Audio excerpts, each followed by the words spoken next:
famous in the Australian area. So let me welcome the Professor Panu to give this talk. Thank you.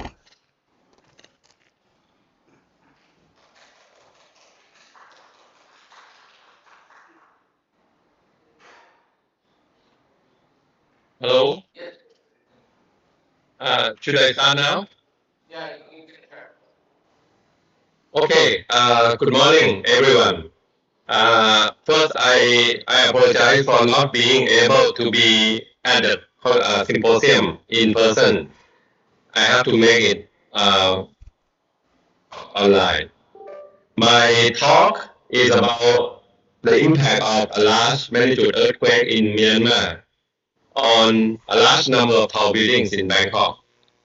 So let me begin by showing you the slide. I hope you can see the slide on the right. We show the seismic activity in Southeast Asia. And you can see that there are a large number of earthquakes in Myanmar, in northern part of Thailand, in the western part of Thailand, but not in Bangkok. Okay, all these earthquakes are tectonic earthquakes.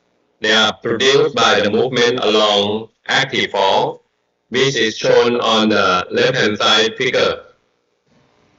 And this fault, shown in different colors, gray, green, red. The red one is the most active. And you can see the longest and most active fault in Myanmar is called Sakai Fault, located at the center of Myanmar.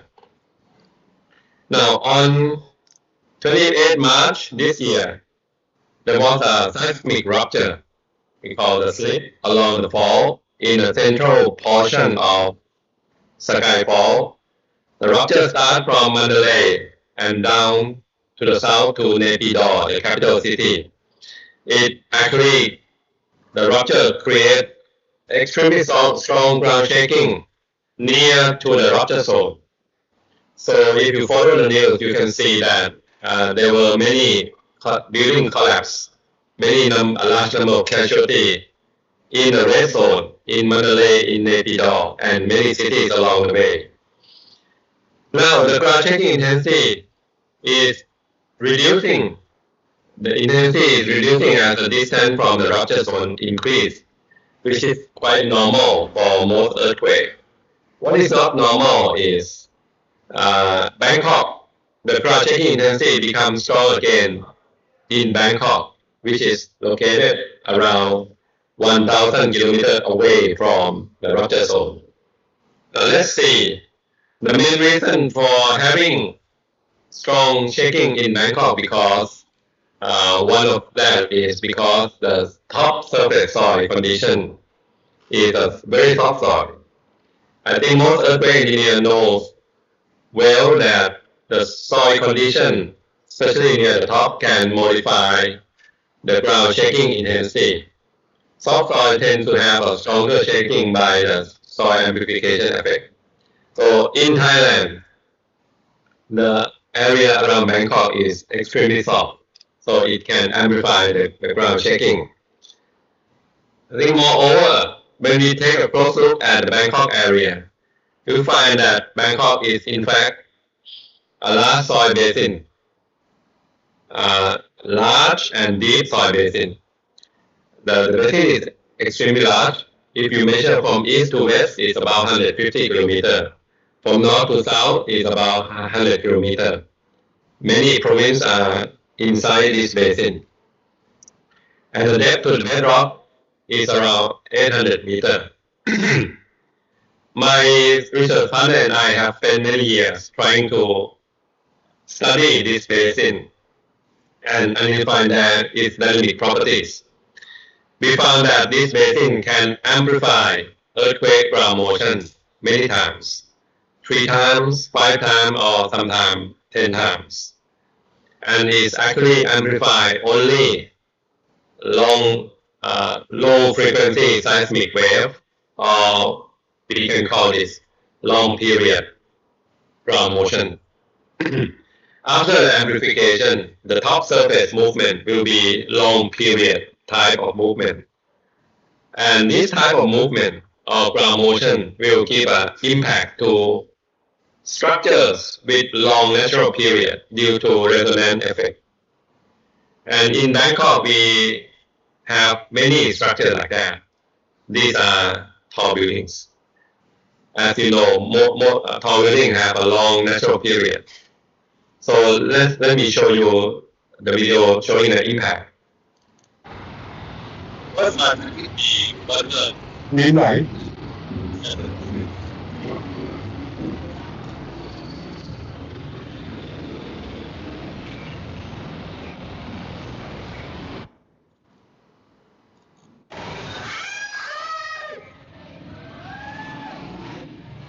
the movement of big and movement of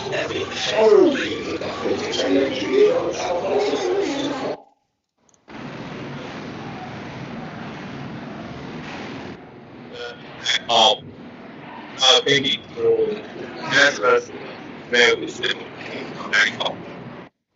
And the last one, which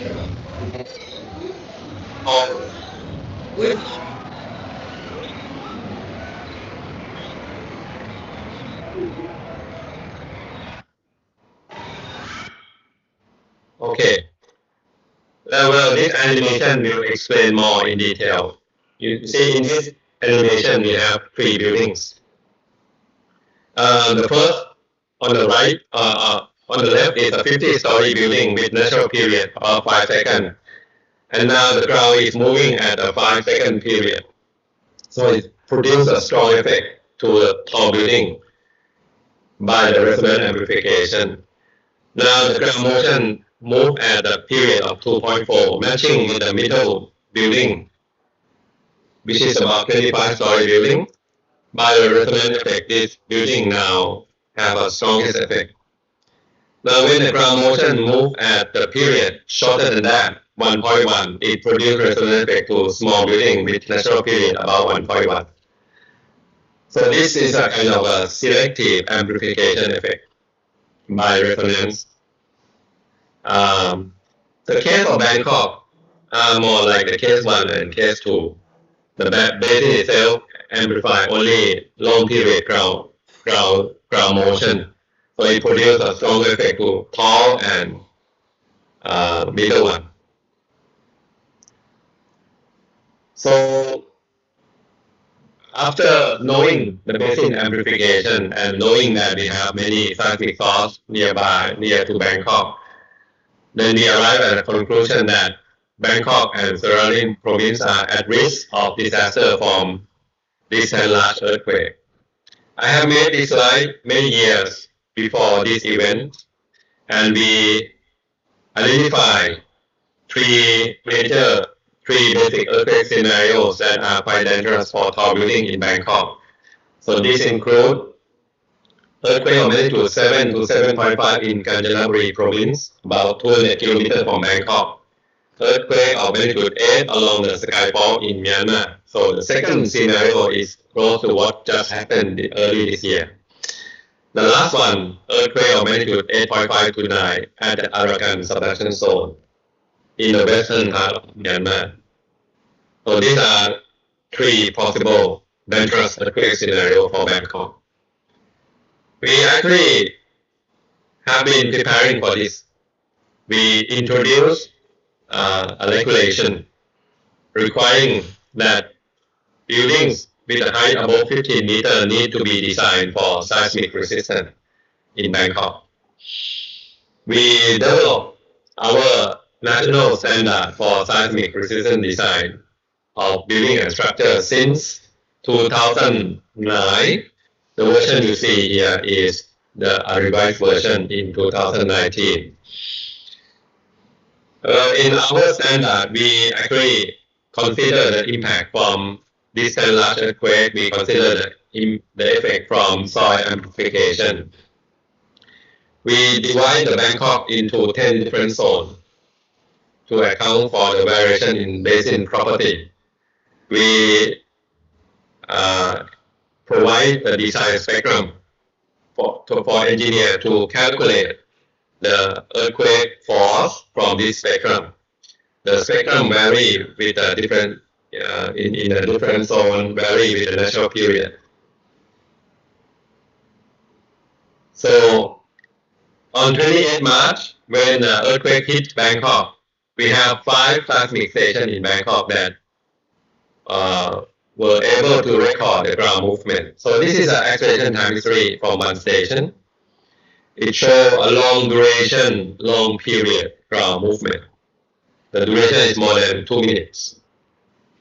This is from another station showing the same something similar. So the first thing we did was to put all this, calculate response spectrum of this ground motion, measure ground motion, and compare with our code specified design spectrum, design basis earthquake and maximum credible earthquake. When we compare the measured ground motion spectrum with the code spectrum, we found that in general, the measured ground motion effect is lower than what specified by the code. So we expect that the structure, if the designer follow the design regulation well, the structure should be able to handle this type of ground motion that just happened. So this is a kind of a summary of the damage statistic made by Thailand Structural Engineers Association. They sent a large number of engineers to inspect many tall buildings, and they conclude that several hundred buildings suffer damage to non-structural components like in partition walls, ceiling, elevator system, plumbing, and around 10 buildings suffer damage to their main structural components. And just one building collapsed. Okay, this is a performance under the impact from the distant large earthquake. I can show you this is an impact to what we call slight to moderate damage to non-structural wall, non-structural masonry wall. This is severe damage to non-structural masonry wall. You can see through the wall. Okay. Then in some building, we see this one, significant structural damage. Damage to reinforced concrete wall, the crushing of concrete and buckling of vertical reinforcement bar. When this happens, we have to stop the use of the building. We have to repair it first, bring back the building back to the normal condition before we can allow people to use the building. And this is another example where the damage happened to the structural wall. It's not just only in one side, but all around. So this building is actually close to collapse. Now to get a good idea about the impact, we actually use the recorded ground motion to calculate this index we call roof drift ratio. Roof drift means the top lateral displacement divided by the height of the building. It's presented in terms of percentage. For example, roof drift ratio of 1% means delta by H equal to 1 over 100. We believe that damage to the structure will be proportional to the roof drift ratio. So this is a calculated roof drift ratio found by using the ground motion from one station. Picture in the right is from the ground motion in the north-south direction of one station. Picture on the left is the ground motion in east-west direction of the same station.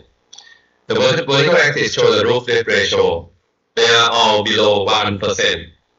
And the horizontal axis shows natural period. Just to make you understand this, the natural period of 2% means 20 story, 4 means 40 story, 7 means 70 story. I want to tell you that in Bangkok we have just around 10 buildings that have a the height above 60 story. So this, we have just 10 superpower building, which have a period in this range 6 to 8. But we have more than 1,000 building which has a period around 1 to 5 seconds. So 1 to 5 is the will cover the range of natural period in most building in Bangkok. And within this range, the building having a period around 3 seconds have a maximum roof leak ratio. Okay. Now, actually, the color show another factor that control roof leak ratio. The blue color means damping of the structure is around 1%. The red color is for damping ratio of about 2.5%. The green color is for damping of around 5%. We believe that our building have a damping ratio somewhere between 1 to 2.5%. So this is the large roof leak ratio also happen because our structure have relatively low damping. Now, I think we can prepare for the future. In the future, we may have to face this type of ground motion again. But if we are able to make our structure deformable, that is to make sure that the building, the shear wall is ductile, then I think we can easily handle this type of ground motion. What I want to show here is, the yellow zone is a level of roof drift that you can expect low to moderate level of damage to non-structural wall. The orange zone is where you can expect severe damage to non-structural component. I think it's become clear that if we are able to increase the damping level to our tall building, then we will be able to bring down the impact to this kind of the effect from long period ground motion. And because it's created by resonance effect, if we are able to increase the damping, then we can reduce the impact to such a ground motion. This is a kind of idea how to increase the damping to the main structure. We can install viscous damper, viscoelastic damper, oil damper, metallic damper. There are many kinds of energy dissipation device. If we are able to put this into our structure, then we will be able to reduce, suppress the impact to such a ground motion on topsoil basis effectively. I think this covers all the content that I like to present to you. Thank you very much for your kind attention.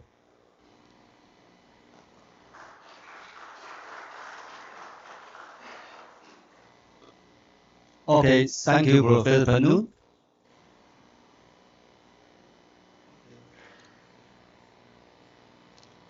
Is there any question or comment for this presentation?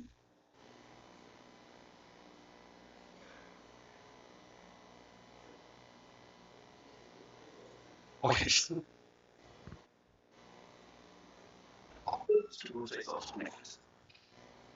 Okay.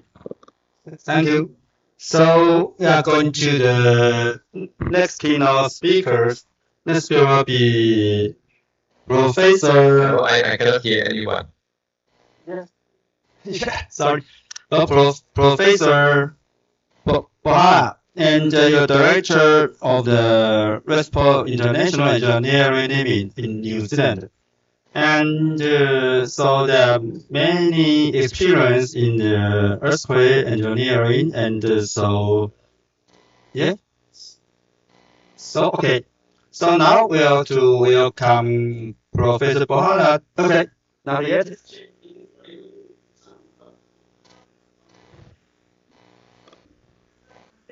Hello, do you hear me?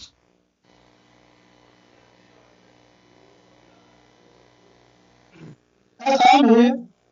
Hello. I can hear everyone now. If you have a question, I am willing to answer.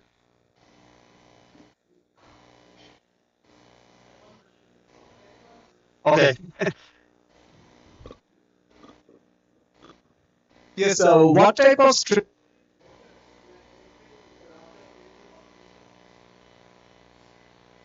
Uh, can you ask again? What type of strengthening measures were taken for the Raja VP hospital? Oh, Laviti Hospital. I show you the picture of the damage to Yes. whole wall. And what they did is to repair the damaged portion. That is the first measure by providing just making a sandwich, casting the concrete on both sides to, I mean, put that wall, the damaged portion back to the normal condition. So this is the same technique used for many other buildings that have a damage to structural wall. They put a kind of sandwich, concrete layer on both sides. Yeah. In some case, we put a steel plate as well on both sides. Okay. But this is the first measure. The properly to do it right, we have to evaluate the entire structure again. Okay, thank you. Is there any question or comment? No? Okay. Thank you, Professor Panu. Again, okay. Now we'll move to the next keynote speakers. And Professor Barr, did you hear me? Is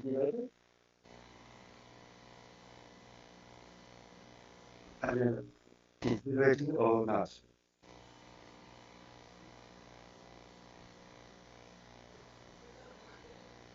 Hello.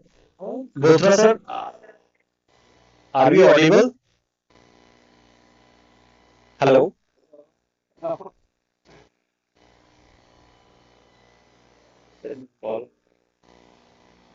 Hello.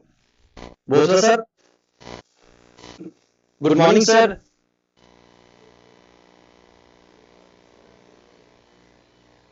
Check.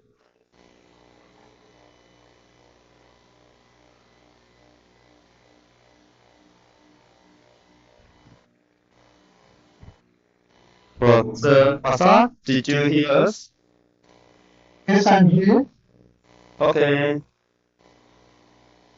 So, are you ready? Yes. Okay. Okay, now. So, now we'll go to the keynote speakers, Professor Bosa, and he will be presented online. So, Professor Bosa is the director of the RESPRO International Engineering Meet in New Zealand. And let us welcome Professor Bosa to give his lecture.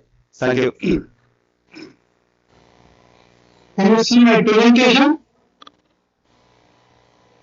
Is my presentation visible? Not yet. Not yet. Now, Oh, yes. you can see my presentation. Will I start?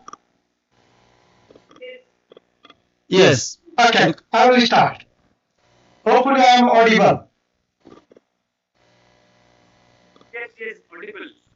Okay, I am starting. Here, namaste and good afternoon from New Zealand. I am Jitendra. I am currently from New Zealand, but I come from Nepal. First of all, my sincere thanks to the organizers for inviting me to share some of my observations. And in my today's presentation, I will be talking about rethinking of seismic safety. And my focus will be on delivery and implementation for reducing seismic impacts. While my theme is seismic safety, it equally applies to any disasters we can think of.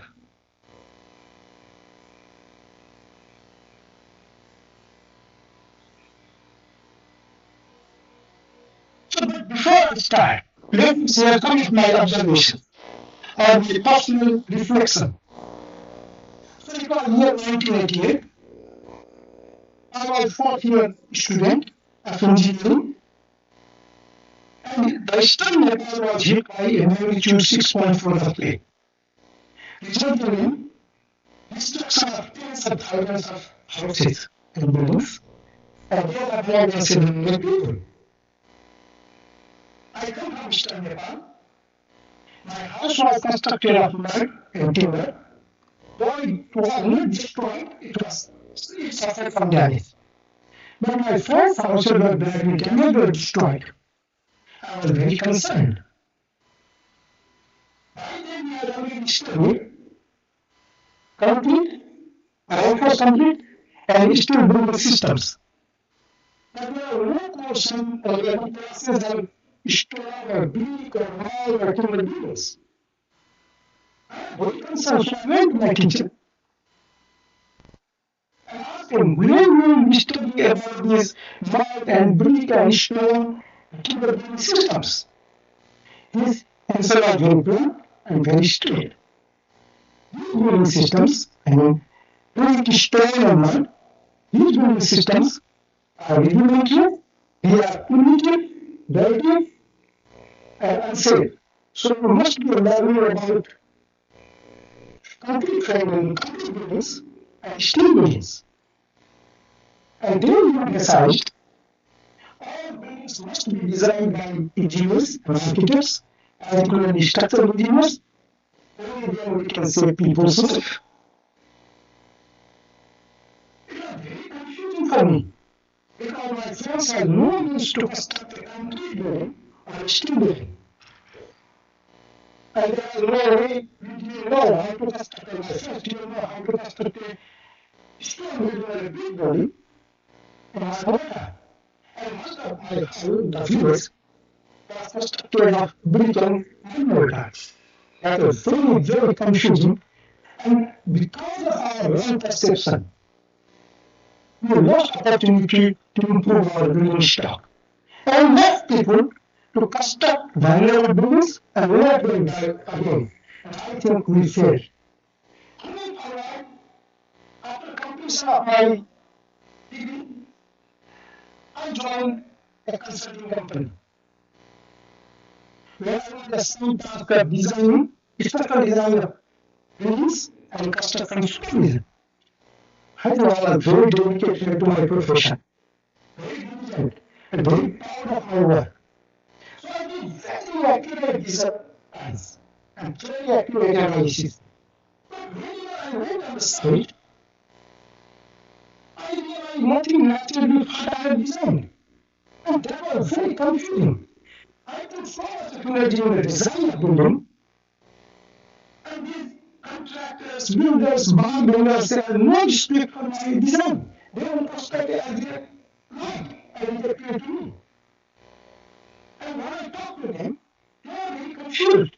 They are very confused to think why I want them to construct something in a certain way. And what are my expectations? I will look up, and they are doing the best possible job for decades. And there I realized my drawings and all specifications were realized, and most of the builders, contractors, or bar builders were illiterate or nominally illiterate. They didn't know what is drawings, what these lines mean in the drawing. And that was utterly confusing for me. When I talked to them in a polite and humble way, and slowly, they understood what I mean. So that's the second episode. Moving forward, 3.5 decades of my work on disaster risk reduction, particularly disaster earthquake safety. I am more confused now after 3.5 decades of my work. Have we reduced disaster effects on human life? Yes, we have, but not in any material way. And these numbers show here. And out of these these 8 major earthquakes since 2001, I have more than 4. And wherever I am on the site for recovery, response, recovery, reconstruction, it's extremely frustrating. It's extremely depressing to see people dying and suffering because we couldn't help them. So what is the need of the science? And decades of disaster reduction didn't help people to improve because our science didn't reach them. We have enough science. Don't never be perfect. But it was. But it didn't. And that number shows clearly that it didn't work. Here are tens of thousands of people each time showing a work which tells a lot of history. And I, at this time, I believe what we are doing of any science that we are proud of, it doesn't reach people and doesn't help people to save their life and their family's life and their property. And this leads to another conclusion. Building code do not build safer buildings. Yes, implementation does. But we fail to implement building code or any manual or any guideline because we are not able to carry our building code or manuals from our office, our research institution, our laboratory to the real common man's house. And we are not able to convert this document into a safer house because we don't have that delivery mechanism. And we are miserably failed here. And I trust we as engineers, policymakers, politicians, and our system has failed to protect human life and their property. So where are the gaps? Where are the problems? There are many problems and there are many gaps. But one of the major gaps I see in delivery point of view and then implementation point of view. We are product of expert-driven system. We believe in our processes. Where if a house owner wants to construct a house, he will go to an architect or an engineer. They will design his house or building. Then it will go to building consent. Building consent is granted. A contractor will be hired. And the contractor will construct a building and the engineers will supervise. And then they execute safer building. But what percentage of buildings or houses are built this way? What percentage of people or house owners visit experts? 10%, 20%, 30%? Well, yes. I'm not talking about Nepal or India. I'm talking about low to medium income countries. And I look in many countries, before earthquakes, before disaster, after disaster, and I see the same scenario every time. How people construct real houses. And many of us have done the same way. When we have to construct a house, we talk to our neighbors, we talk to our community, we talk to our friends and relatives. And then a third person is hired. He is our advisor. He is our engineer. He is our architect. He is our procurement expert. He is our labor organizer. Everything. Whole construction revolves around him because the whole kills people driven system. And he builds a house. Unfortunately, this is one of the most unrecognized person in the community. And we are losing that opportunity. Not only a clear person, whole set of people. I mean. And so there is a clear divide. Moving on. So I was continuously studying when I am on the site after a disaster. The DFI restrictions are very depressing and frustrating. So of course I'm thinking of how we can improve the situation. And I'm very thrilled that how polio and smallpox are being eradicated. How malaria is practically eradicated. How corona is practically eradicated. Or is immediately in control. How murder, child, death rate has significantly reduced in 4 decades. And this tells a lot of successful stories. So I talk to a lot of doctors. public health experts, social scientists, engineers, technologists. And I believe we must think safety is a public good. We must define safety as public good, not only earthquake, any safety. And then our delivery mechanism, our implementation mechanism should be in a public health framework where prevention is the focus. We are looking at the population level, not individual level. Whole our engineering system currently is customized design, focused to a person. And I'm not talking about that. I'm talking about population focus. We look at the whole population and deliver at community level, not a person level. And that's how we can change the scenario. And when I compare public health outreach with seismic safety, there are distinct similarities. Of course, as our awareness, if you look at public health outreach, and then there are trained health workers, prevention is the focus. Population immunity, they talk about high immunity, not individual vaccine, or community vaccine. Or community based when they talk about mother child death rate. So that's our public health outreach. But when we talk to seismic safety, practically there is not much awareness. We are not trained people. We think once engineer has done, and that's I have seen in many countries. Once engineer knows things, everything is done. No, it doesn't work that way. Somebody has to implement it. And when we try to test people, bioengineers, we want them to learn how to read drawings. It took me 6 months to a year of my first year just to learn how to make drawings, how to draw drawings and understand them. And we want this illiterate people or non-illiterate people to understand how it works. And we fail miserably. If we have that system, we will have safer building practices, so we have resilient housing. And that's how we can improve our seismic safety. I recall, when I was a child, maybe 5 or 10 years old, the vaccinators used to come our home. They would convince our parents that I need vaccination. And they would give us vaccination. I'm speaking to you today, I'm standing here speaking to you today because somebody vaccinated me maybe 40, 50 years back. We have to do the same thing. We have to go to the potential householder and advise them. Make them aware of the risk or the hazard and help them to improve the situation. But many of you think, why should we go to them? They should come to us. We are the engineers or architects or who we are. But how many people in this rural communities or low-income groups know who the engineer is? They also need a roof. And that engineer is the only person who works on these things. So the question is, vaccinator will come to my home or to the market.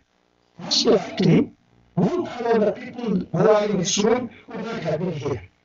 They would have perished before the age of 5 or 10. And that was the scenario. If you look at the statistics of some 50 years ago.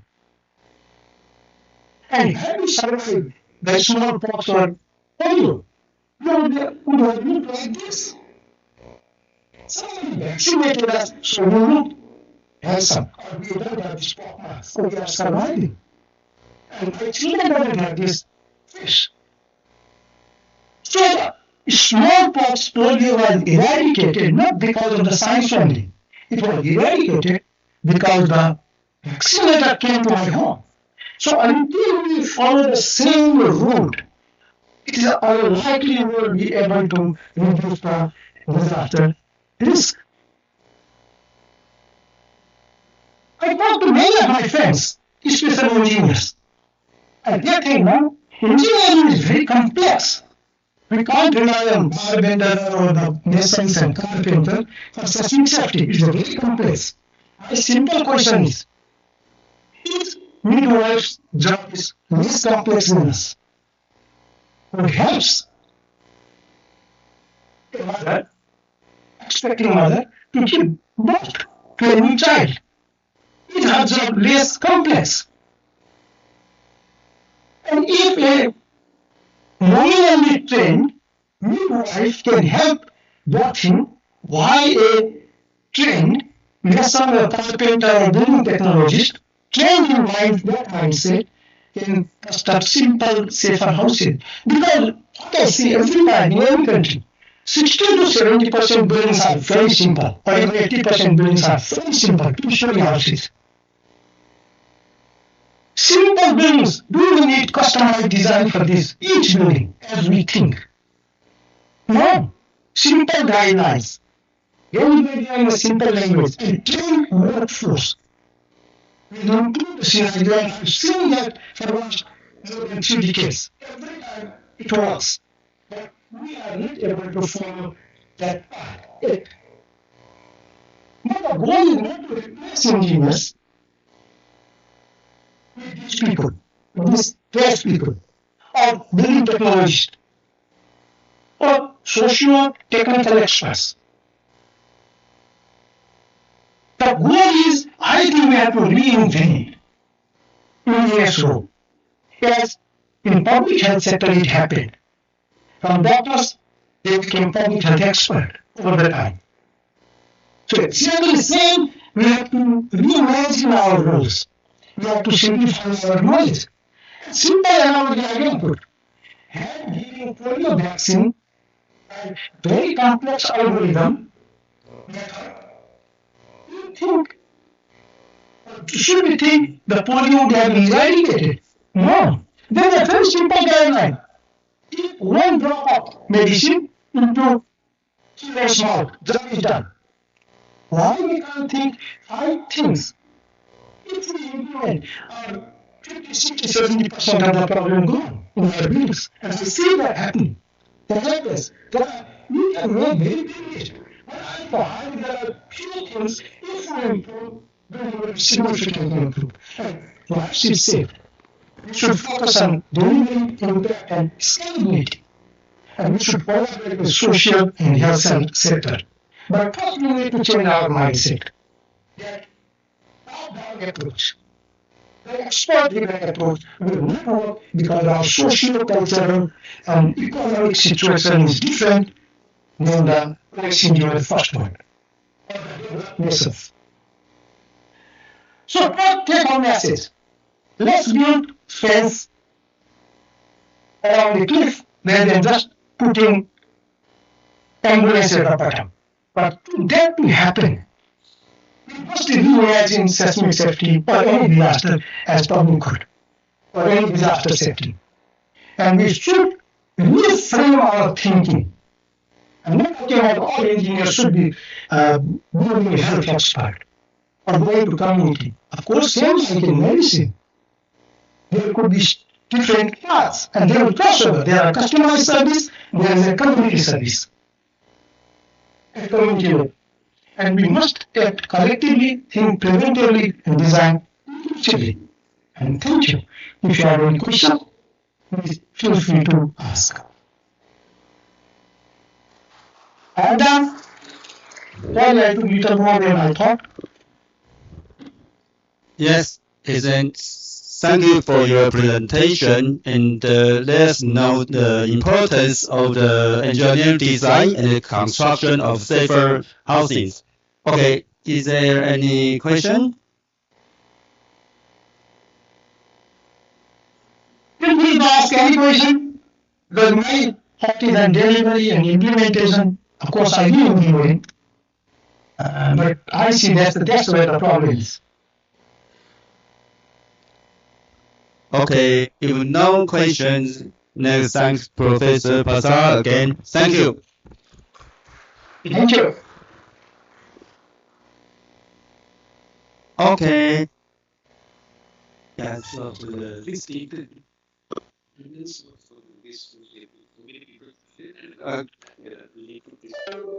okay. 1.6. Okay. And for the parallel session, how many speakers here? Yeah, there should be 6 presentation. So place up your hand for the first one, and the second.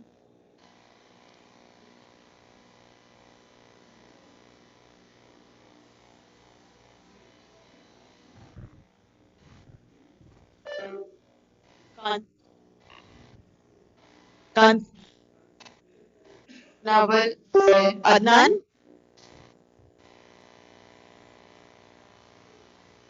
Gayatri madam.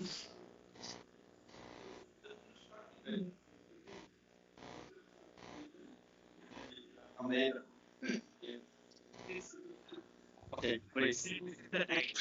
Okay. So 15 minutes for each one. 15. Okay, very long. Okay. Okay, so you are the. So sorry.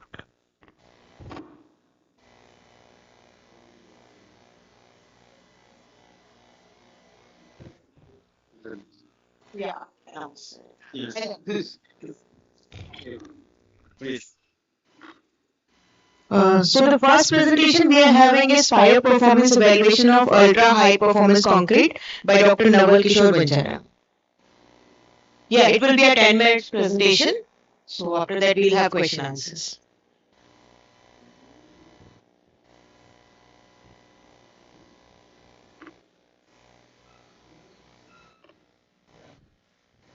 Good morning to one and all present here. So I'll be presenting my work which I have carried out on the fire performance evaluation of ultra high performance concrete. And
this is the outline of my presentation.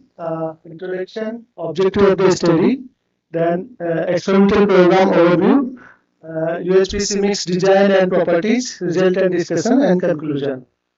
So basically, UHPC is nowadays it is being used in many important buildings because of its having very good properties like a high strength.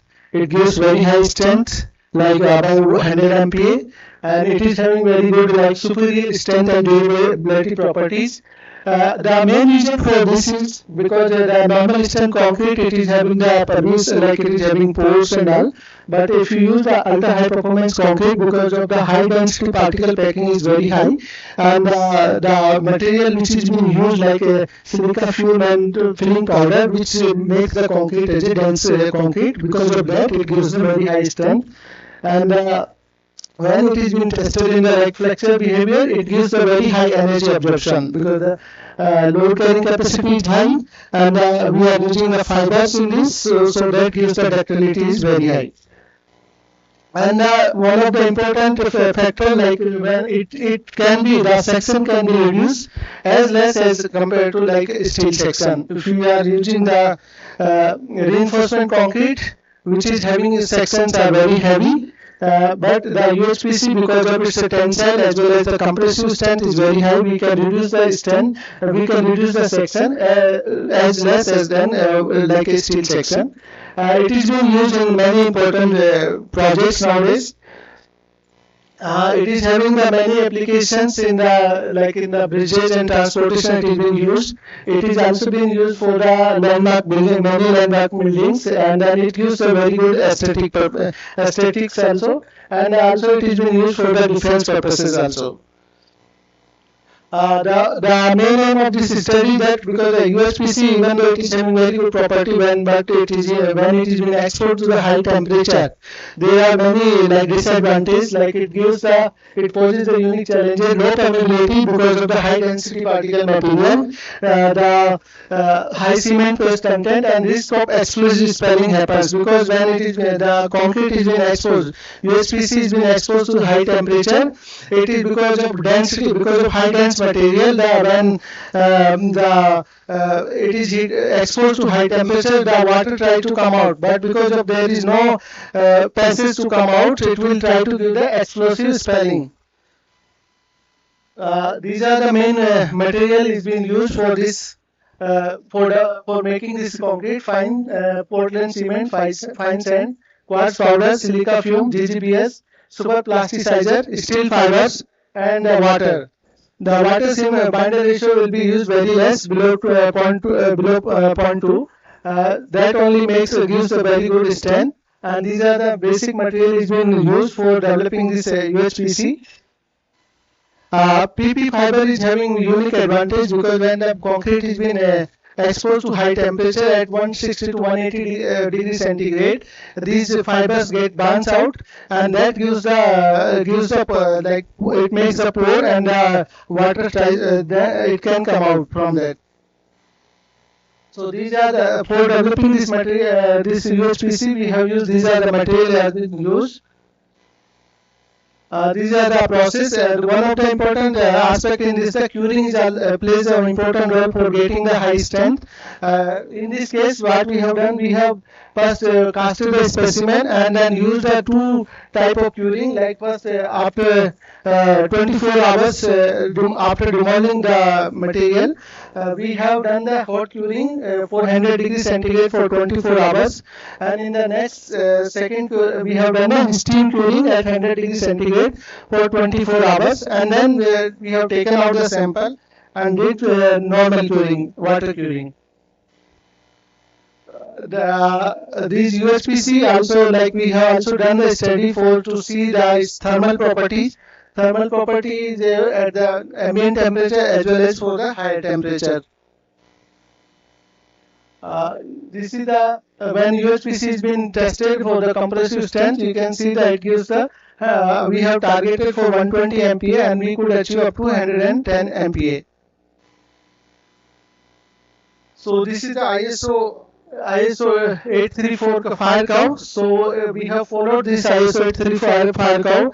When the like within 2 hours, the temperature should reach around 1050 degrees centigrade. So this standard fire curve we have followed, and the same protocol we have used for exposing our specimen. If you see here, when the UHPC is being exposed to high temperature, like within 300 degrees centigrade, so concrete UHPC damages. If you are not using a proper mix or like PP fiber is not been added, then in the 500 degrees centigrade, if you see the total, it is like totally like a biscuit kind of thing. It gets into pieces. So to further improvement this material, we have added the PP fiber, and you can see the strength also we could achieve up to the 110 MPa and up to 800 degrees centigrade. It is in the intact. So we could see that if you are adding the like proper mix, if you are adding with this PP fiber and proper, in this case we have used 2% of steel fiber and a 0.15% of PP fibers. With that we could able to achieve 110 MPa as the strength, and fire performance is also been it is been enhanced. So UHPC exhibits exceptional mechanical strength and durability due to its dense matrix and optimized particle packing.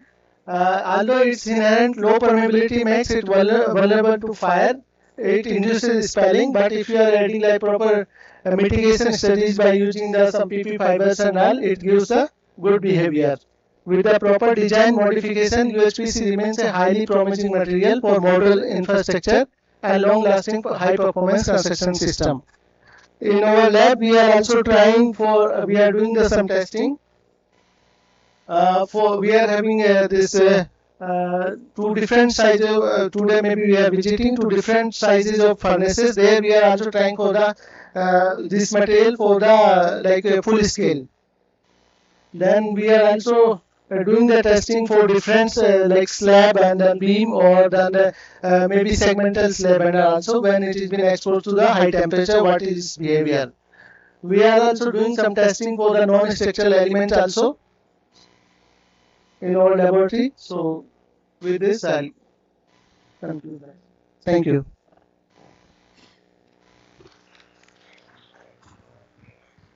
Okay, thank you. Is there any question or comment? No? Okay. Thank you.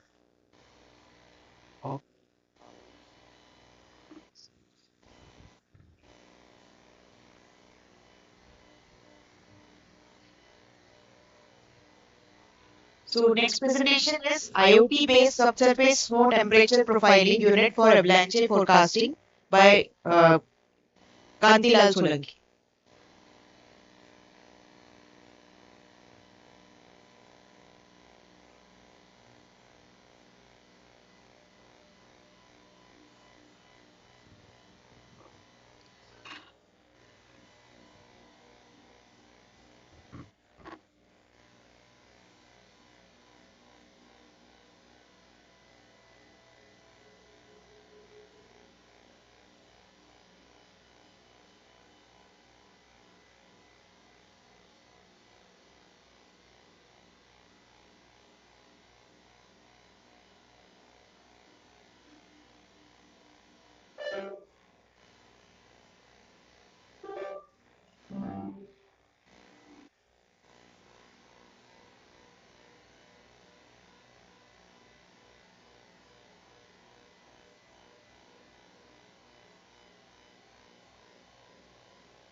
Okay, so due to some technical error, we are moving on to next presentation.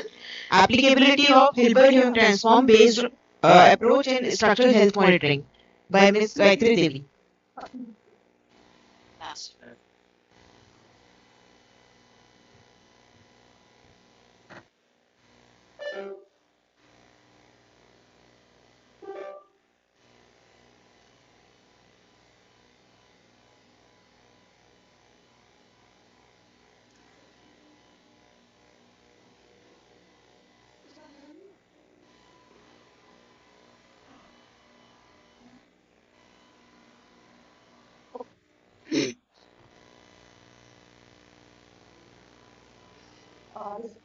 Respected Chair, Co-Chair, and all the members present here, a very good morning to all of you. Myself, Gayatri, working as Senior Technical Officer in CSIR-Central Research Institute, is going to present my work and titled Applicability of Hilbert and Transform-Based Approach in Structural Health Monitoring.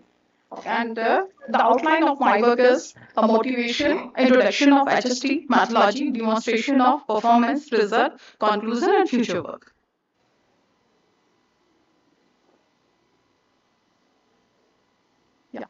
Actually, the detection and localization of damage is a quite complex phenomena.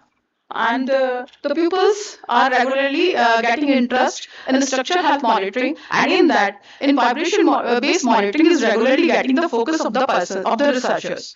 So, and in SHM, in the vibration-based monitoring, there are three basic steps. First one is the signal acquisition, then the signal processing, and then their interpretation. So, in that, we may evaluate that signal processing is also very much important thing in damage detection. That a good method or a good signal processing may make this detection process quite easy. If you don't choose a proper method, then the detection and the localization of detection and localization of damage in structure may be a quite complex process.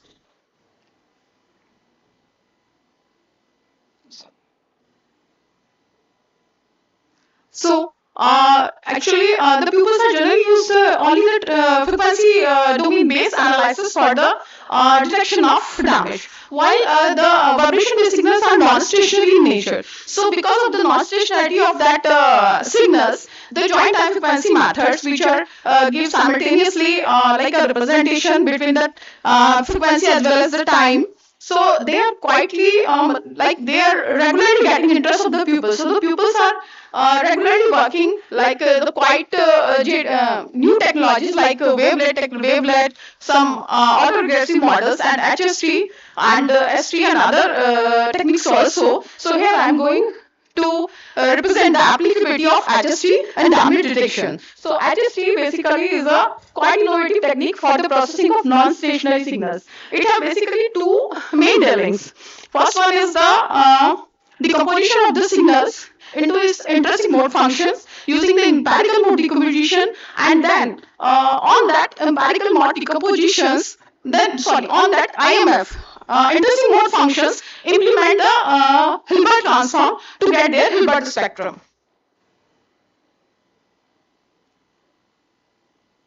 So in that, here I am showing the like methodology for the decomposition of the signals into their intrinsic mode functions.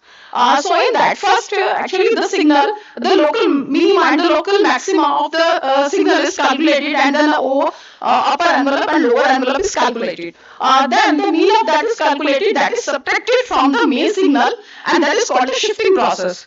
So then using that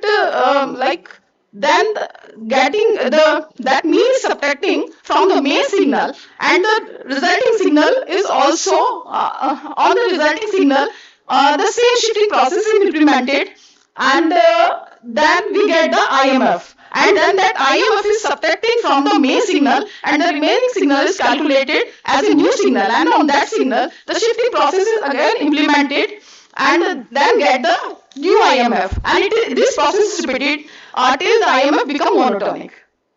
And then the Hilbert spectrum, then the Hilbert transform is implemented on the getting IMFs, and using this like equations, the instantaneous frequency of that signal is calculated. So here I demonstrated the performance of HST using the synthetic signal. This synthetic signal X3 is a summation of three signals X1, T, X2T and X3T. And you can see that just at the instant of 3 seconds, the signal is changing from, I think, from 8 Hz to 15 Hz.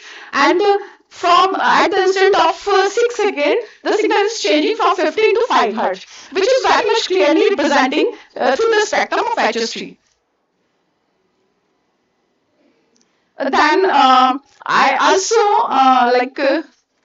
also made some study on the benchmark structure. This experiment was taken on a numerical benchmark structure developed by IAC task group. So here is the steel frame quarter scale model of this structure, and here is the diagram of the analytical model with this strong and weak direction like X and Y. And here the figure is showing the column numbers. Actually the data, the acceleration data has been created for each row for column number 2, 6, 8 and 4. Means total 16 columns, 16 acceleration data has been created. And here the major degree of freedom is showing in figure 6. So, data generation program named DataGen was used to generate the data that work in MATLAB environment. So, using DataGen program, I generated the data for case 1 and undamaged case and damage pattern 1 and damage pattern 2 using the following parameters. So here I am showing the sum. I generated the data for all these 16 like locations, can say 16 sensors for undamaged case, damage pattern 1 and damage pattern 2. So here I show the simulated acceleration time history for undamaged case for all the 16 locations.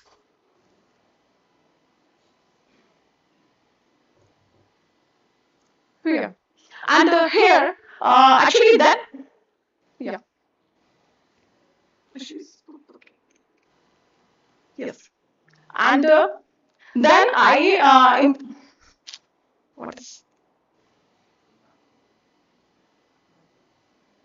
Yes. Then I decomposed all the acceleration time histories.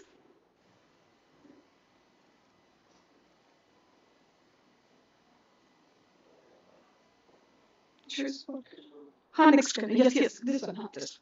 Yeah, and then I decomposed all these acceleration time history into their respective intrinsic mode functions. So here I show the result of intrinsic mode functions for undamaged case as well as for damaged case as well as for damaged case under damage pattern 1 for column number 2. And then I implemented the Hilbert transform on first 3 intrinsic mode functions. And the result are here. In that result, you may clearly see that the instantaneous frequency of both the cases are quite similar. There is no difference in the instantaneous frequency of both the cases. So, this somewhere showing that there is no damage occurring in that cases.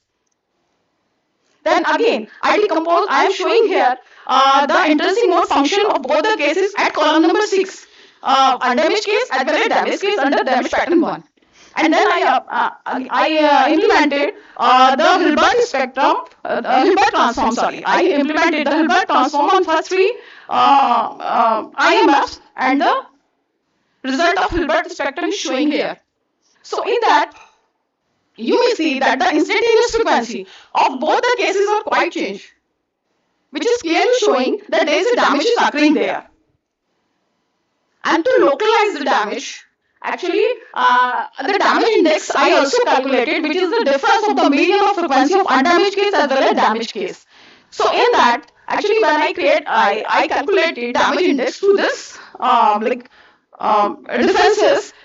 These are the results which is showing that at the first floor column number C, it is 6, it is maximum, and at the first floor column number 4, it is somewhere second next.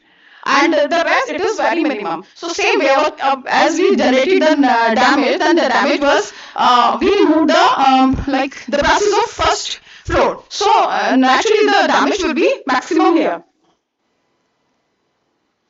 Same way, I calculated the damage index for test 2, means in that the first and third floor brushes were removed. So in that you can see in the results that the maximum damage is appearing at first floor, and then at third floor, and then it is decreasing respectively like fourth and second floor. So we can localize the damage also.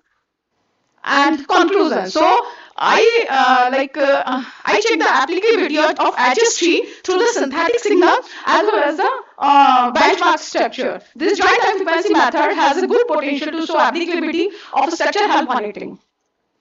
And future work, actually, I am also working on Stockwell transform as a Stockwell CWT based synchro-squeezing as well as Stockwell synchro-squeezing to detect the damage through these advanced techniques also. Thank you. Anyone is having any question?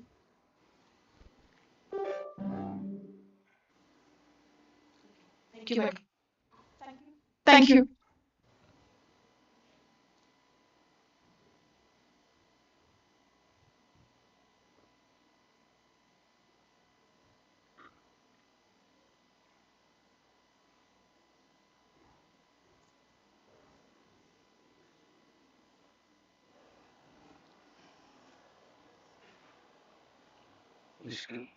So again, we are coming back to IoT-based subsurface snow temperature profiling unit for avalanche forecasting by Kantilal. Yeah. Thank you. Good morning, all. Yeah, I'm going to present on the paper which is regarding to measure the subsurface temperature of the snow. The motivation is behind. This is my outline.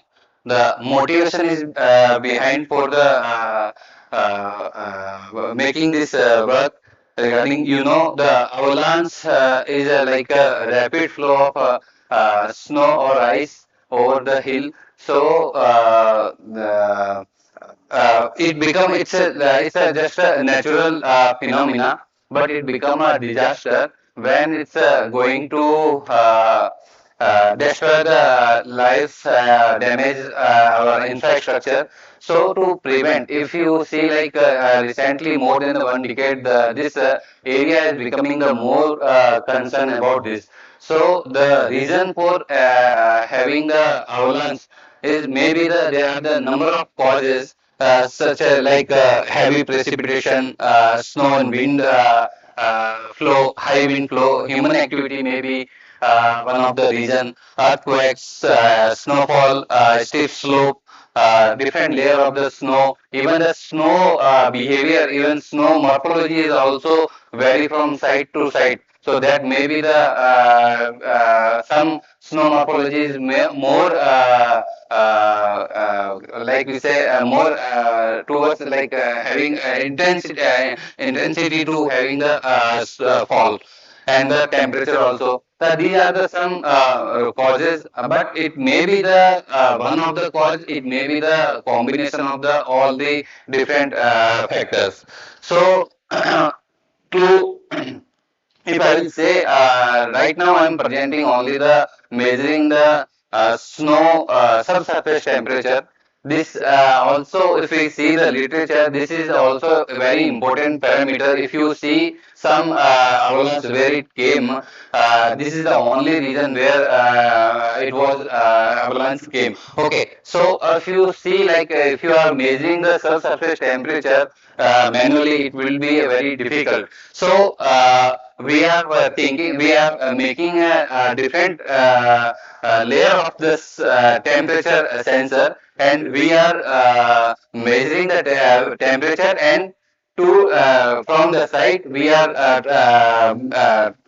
transforming our temperature data to the cloud and the base station. So here we see if we are thinking, we are working on the avalanche field. There are so many challenges. For example, there will be no electricity, there will be no network internet connectivity. So if there is a no internet connectivity, then how we are I am unable to make like IoT enable. So how I am going to transferring the data from our site to the base station. So we'll discuss further. So there are the challenges, how the terrain will be very difficult to go there, and also the challenges is like their climate, their temperature and other things. So these are some challenges. To overcome these challenges, so we have a communication. We call the lower communication. I'll discuss on this. So this is the data in India. Every year, how many that casualty happens due to the avalanche, and this is the literature. One of the literature by the David Macklen, and also there are some other literature which is saying the temperature layer, the up to the 1 meter if there is a temperature difference is 10 degree, the avalanche having the avalanche, the chances having the avalanche is increasing. So considering the this factor, we have that flow path, we have a development. We integrated our sensor with our units. We have developed a data logger which can transmit the data as well as record the data.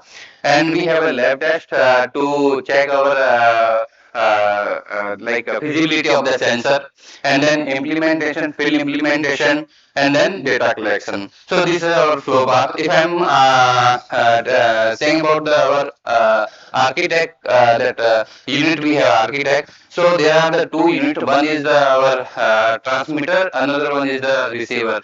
So transmitter where we have a end unit, and base station having our receiver. So in end unit we have a multiple sensor. Right now I am discuss only about the temperature sensor. So we have a multiple sensor. We have a controller, and the controller will communicate with the LoRa communication. LoRa communication is nothing but a long range communication. Here we don't need any internet. He having the technology, LoRa having the technology which can communicate same LoRa module each other. So this is our GSM. I have not implemented yet. We are communicating only the LoRa communication, and there is a base station where we have a receiver. We will get the data through the LoRa communication over the cloud. We there is a on base station we have an internet facility, so we can transmit the data over cloud. Yeah, this is our LoRa topology. So in LoRa in India, we have a three frequency available, freely available, which we can use. So we have three frequency 865, 866, and 867. So on the different sensor, we are sending our data on the different frequency, and we can send the same frequency or more than two sensor data, but to avoid more than three multiple data, to avoid that overlapping or some noise. So we are focusing only a single frequency. We are sending only two sensor data, and then there is a base server, base station. We are getting that data on the server through the internet. This is a temperature sensor which we have integrated with our PCB. This is the 8-channel snow temperature profile to measure the snow profile, and this is the data logger which communicates, which is used for the communication as well as for the data storage. So this is the just a setup, experimental setup to check our to validate our sensor and to check the feasibility of that sensor.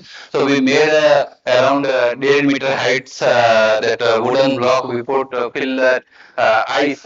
Here we are not having the snow, so we will just put this ice, and then after that over some time, after 1 2 hours, we open this one door, and we are trying to melt the ice, and we are measuring the data. This is just for the validation and feasibility, to check the feasibility. After this feasibility, if you see, we have a implementation over the, yeah.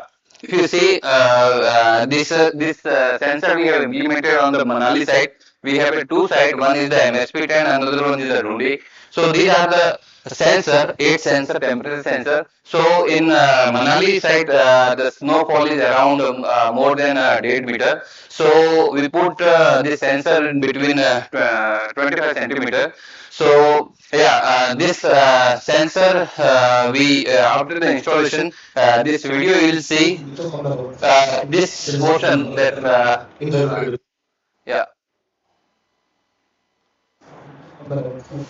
Here you will see, this is our our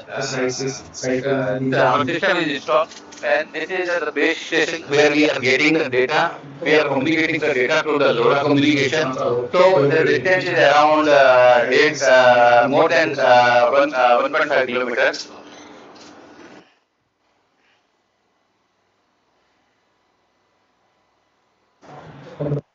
Yeah. And similarly, I said like once the data will receive to the base station, we have an internet facility. We can push our data to the cloud. So this is the dashboard of our cloud, and you will see all the sensor data we can sort here. And this is I'm presenting the data yesterday night up whole day.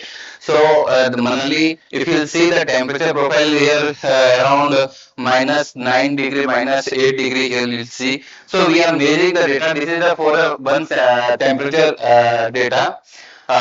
Similarly, we can drop down from T1 to T8. T1 is the temperature one data, sensor one data. Similarly, we can get the data T8. So once this is still on the study, we are working on this.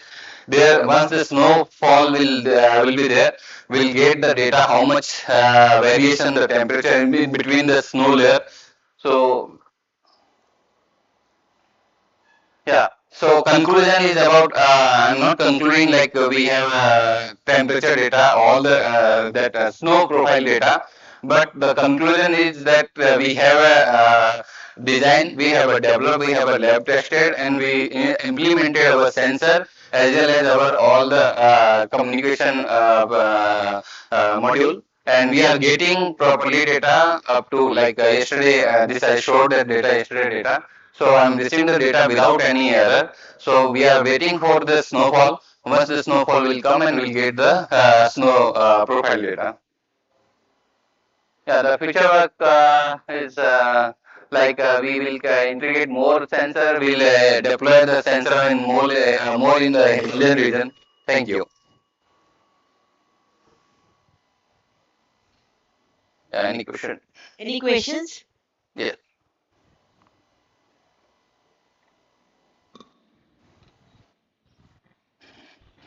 Wonderful presentation. So I have a quick question like once you are able to detect the like Snowfall. snowfall and then variation which might lead to Yes. the flow, Okay. how it will be useful? Like is Okay. it to study the avalanche or No, you will try to our my purpose is to detect the avalanche. So they are the I said they are the number of sensor are installed our system. So once right now I install the sensor for the study purpose. But once I am getting the data and I will check the environmental feasibility of my sensor, I can install whole the sensor setup to the our initiation zone. So that sensor will give you the early warning type of things who living on the downstairs. The with respect to this work, the temperature sensor will measure the profile of the snow. And I said like in the literature and the other the where it happens that snow, some of the region like 10 degree temperature difference is there in between the snow layer, then there are the major chances to having the avalanche. So if I will get this information, I can alert to the downstream people so that you will be alert. Maybe the chances of the avalanche occurrence. Yeah. Any other question?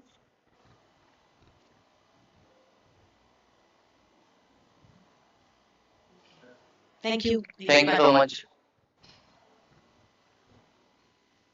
So do we have any other presenter from this session? It's completed. No? Okay. So this session was a wonderful session with 3 presentations.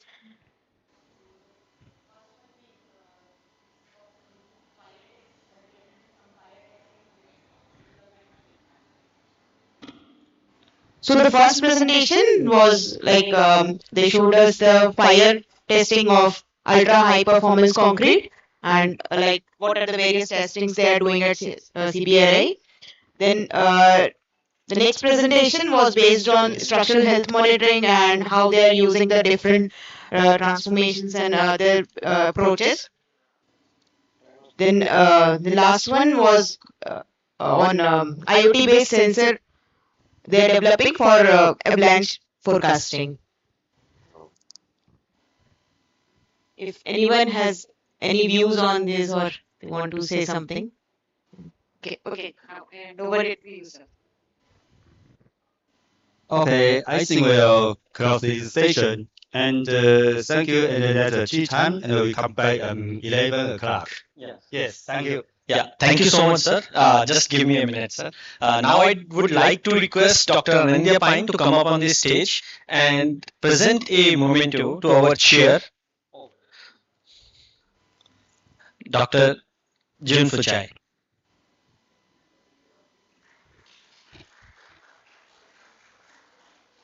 Thank you, sir.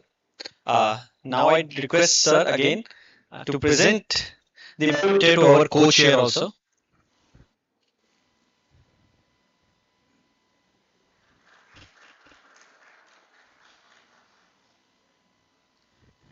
Thank you so much all. Now it's tea break, and just after tea break we will start with our distinguished lecture in this hall. Thank you so much. Okay, thank you. Thanks.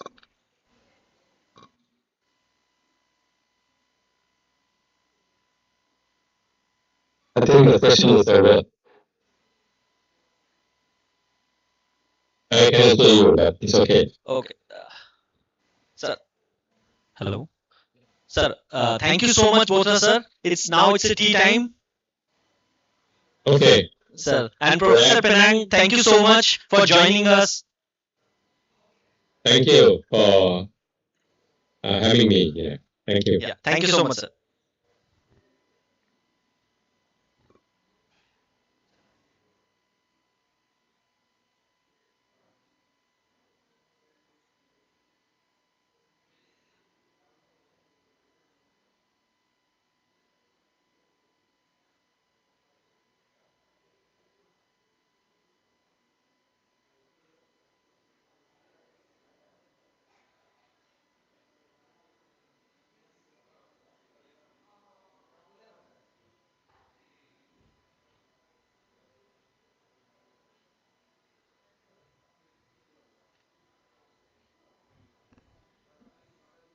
Sir ये रखूँ या collar mic दे दूँ sir नहीं if you want ठीक है sir आदमी से सामने खड़े होकर बोल रहा हो क्या देखेंगे सर ऐसे नहीं करना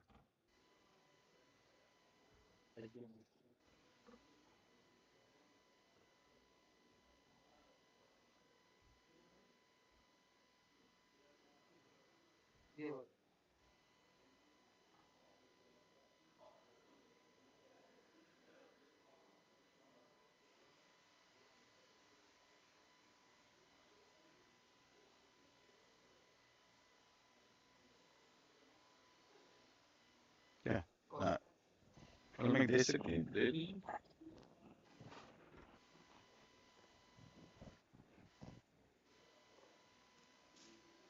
Hello, hello. Can you hear me? Yeah.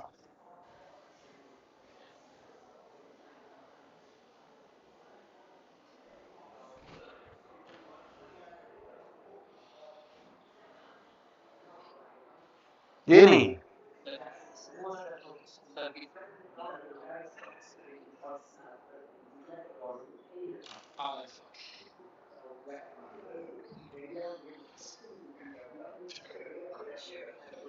ठीक तो इसको ऐसे रख दें हाँ इसे रख देते हैं चाय पीने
Good morning, everyone. Hello. Audible? Yeah. So, good morning, everyone. So, it is my privilege to introduce to you a very well-known person, Professor C.R. Murthy. So, that is his introduction, and I don't want to go further. Sir, up to you. I think my introduction is as per clause.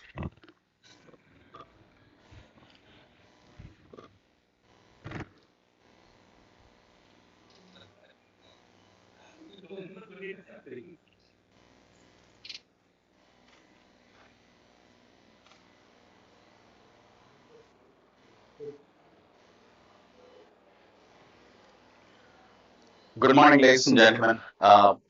Pleasure to be standing in front of you and making a request. Today is not a lecture, just a request. And the request is very simple. That's what is written on the screen. That we should strive towards preparing a model earthquake codes for the Alpine Himalayan nations. Because just this morning you heard Dr. Jitendra Bothara that codes don't save people, but their implementation does. But if codes don't exist, or if codes are poorly drafted, even then, all the hard work of implementation will go begging. And hence, you need robust codes which can be relied upon across the country. So, at the outset, a warm welcome to all the distinguished colleagues from the 13 nations which are represented in the OHOW consortium. Because I'll need their help, that's why I have to welcome them here to this meeting. So I'll go directly to the subject and say which are the standards that need to be developed for the Alpine Himalayan nations. So the three sets of standards: hazard, design, and assessment and retrofit. These are the three sets of standards we need. Where do we set the standards? Different countries have different affordability, and hence what we are saying is you have a choice to make your structures resilient, you will pay a very high price. You have a choice to make your structures no collapse, you still have to pay a large price, but then you have a choice to make it low risk structures.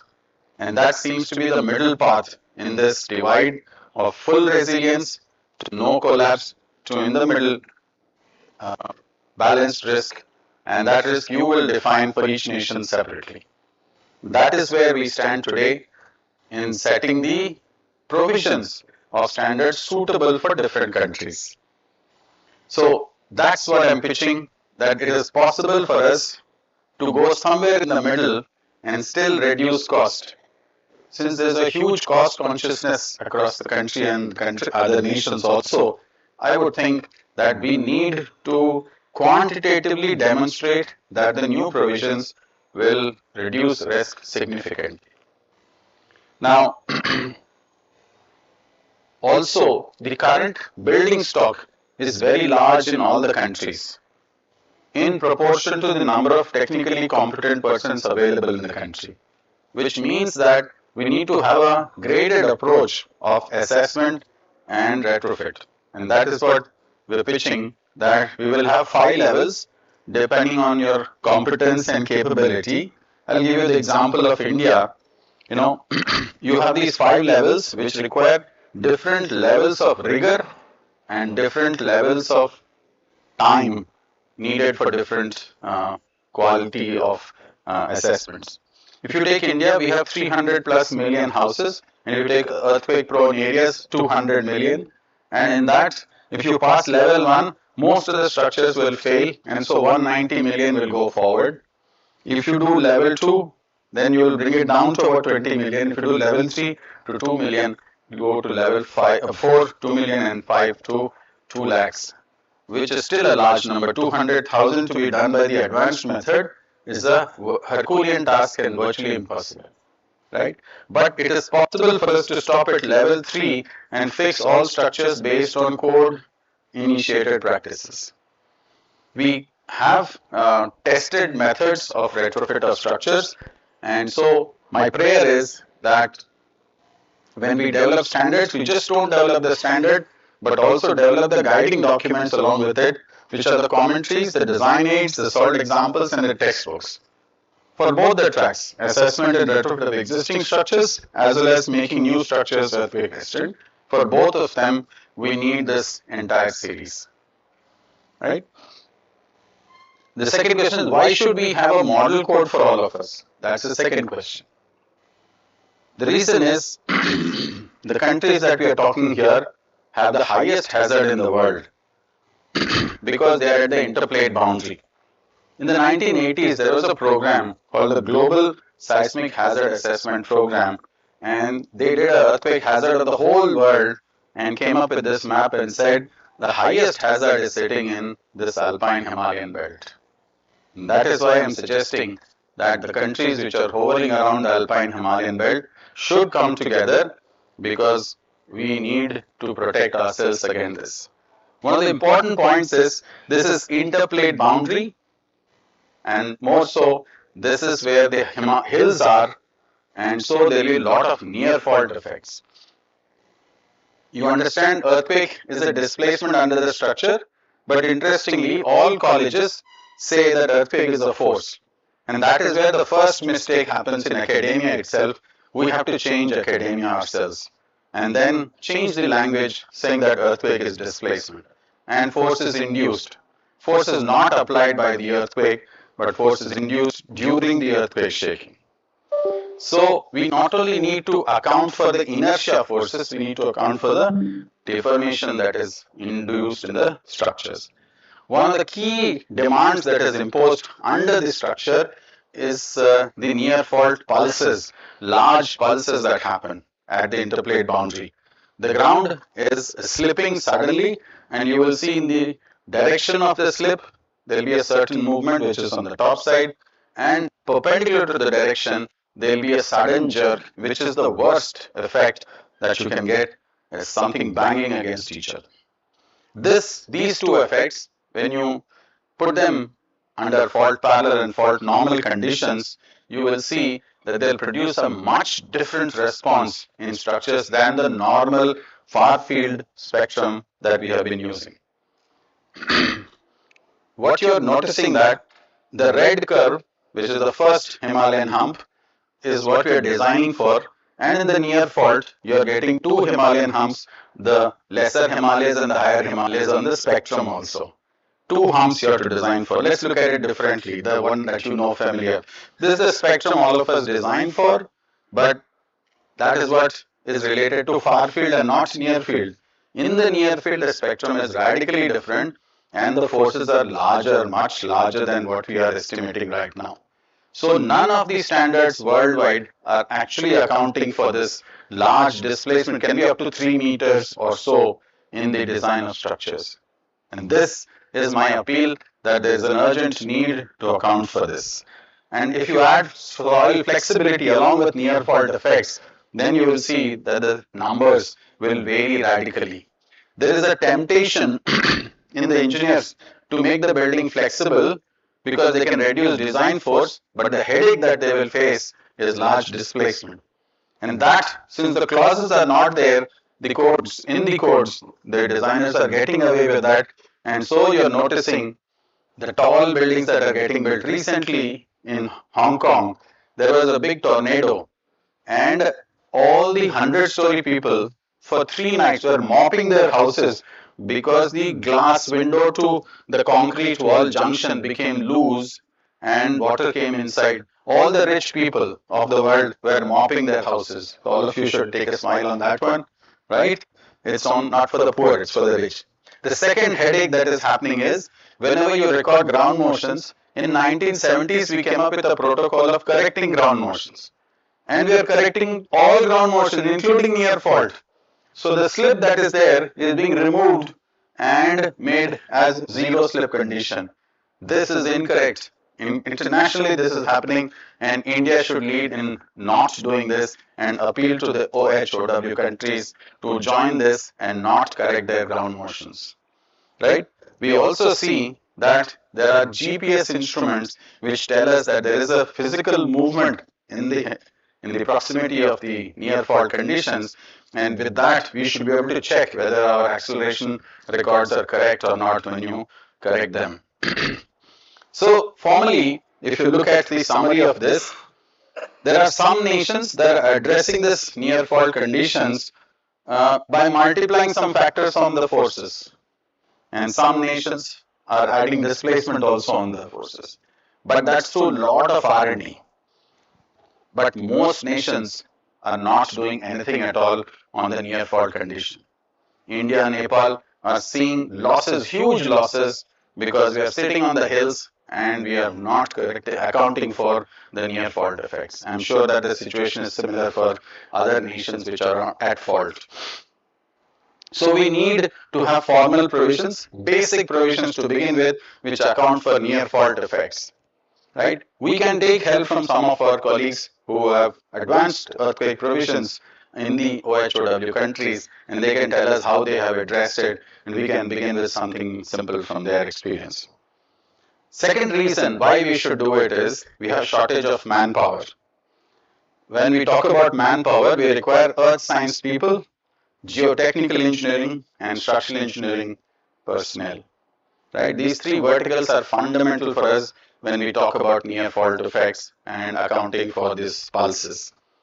Now, they will need to provide for all the three sets of documents: hazard, design, and retrofit documents. Now, if you really count how many people are there in each country, if you count India, 140 crore people or 1.4 billion people, we will not get 14 people in either of these subjects who are competent and who are available for national work. There are people, but they are not available for national work. And that is why the appeal is that if I have 2, 3 in each of these countries, together we can make a group of 20 and all of us can create a nice little model code. We take it to our individual countries through our formal processes, admit it as part of the standard. That is my appeal this morning to each of the guests who have come here as well as our own colleagues within the country. The third reason why we should have a common model code is that there are major losses in past earthquakes in all systems that are built on the structures. Masonry houses, concrete houses, multi-story buildings which pancaked, right? School buildings that pancaked, houses that are colliding with each other, open story structures, precast structures, bridges, water tanks, pipelines that are crossing, electrical systems as well as communication systems that are there, and finally the heritage structures. All of these did not have earthquake resistance built into them and did not consider the near fault effects, and hence you will see losses continuing unless we correct them immediately here. The fourth reason is on the Himalayan hills, all of us build similar structures. For example, a country that has small population will build happily few structures here and there sprinkled on the hills with masonry, and they can do a good job. But recent trend has shown that we are in a maddening world, right? We all want to live in the same place, and all of us are living close to each other and very close to each other as far as earthquakes are concerned. And if any one building collapses here, it will jeopardize all the buildings downhill on that slope, right? We are also building such vulnerable structures on the banks of the rivers which are very loose. We are building on slopes that are weak soil slopes. We are also traditionally been building with natural materials, stone and wood and slate, but we don't have any earthquake resistant features to protect these structures in them, right? There's also a lot of use of slate in certain select areas, which are heavy pieces of mass which are simply rested on the inclined slopes. We need to reconsider how to hold them back in position. We also use a lot of hybrid structures. Yesteryear we made a stone masonry house. Now we have some money, want to build a wooden house on top of it, right? While the wood is relatively stiff, the stone masonry is very weak, and so we get a collapse which is like this. It is common to see these pictures across the hills when you go from the Alps all the way down to the Java Sumatra. Unreinforced masonry is very common, and we need to urgently fix this in our countries. There are heritage structures, there are schools that are built with no earthquake resistant features, as we are talking in this morning here. On the other hand, we have numerous examples of excellent traditional constructions which we seem to have slowly declared them as kacha or weak or temporary, and then over the years removed it from the government documents, and the truth is they are the ones that will save us. If you really want to save the population, and if we go with what Jitendra Buthara said this morning, we have to enable communities. Communities cannot build tall buildings 100 stories. Communities can build 1 story, 2 story by themselves. And this is the kind of structures that they should build across the landmass and not all concentrated in one location going vertical. So there are variations. If you walk all the way from Turkey all the way to Java, Sumatra, you will see wood and some material for walling is the strategy everywhere. And that is what you see in Assam in the Ekda houses, Dhaji Diwari in the Kashmir houses, and you will see Tak in the Kashmir, Upper Kashmir, and even in the Pakistan and Afghanistan regions, you will see Tak houses also. And wood is very common. Now the question is that should wood be used anymore? There are a lot of restrictions on the use of wood. But we'll come to that question in just a moment. The last reason that I want to say is that the design methods are similar. Those of you who noticed this morning when Jitendra Buthara was showing the design codes overlapped one over the other, he is from Nepal and half the standards are from India. Right? This is common that we will have to use each other's documents because we don't have enough manpower within the country. And that is also a premise for me to say that we have similar design methods, and for hill areas we need to find. So the structural analysis worldwide is the same. There is no change at all. So we can, half the document is same for all of us. The second half of the document is about building these structures on hill slopes. You notice that this is the difficult part.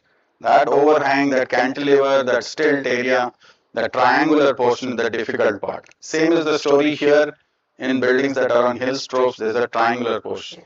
In recent times, we came up with design provisions for the same in India, and we can protect these buildings which are sitting on hill slopes with very simple strategies, no complicated analysis, and you can manage to protect your structures with that.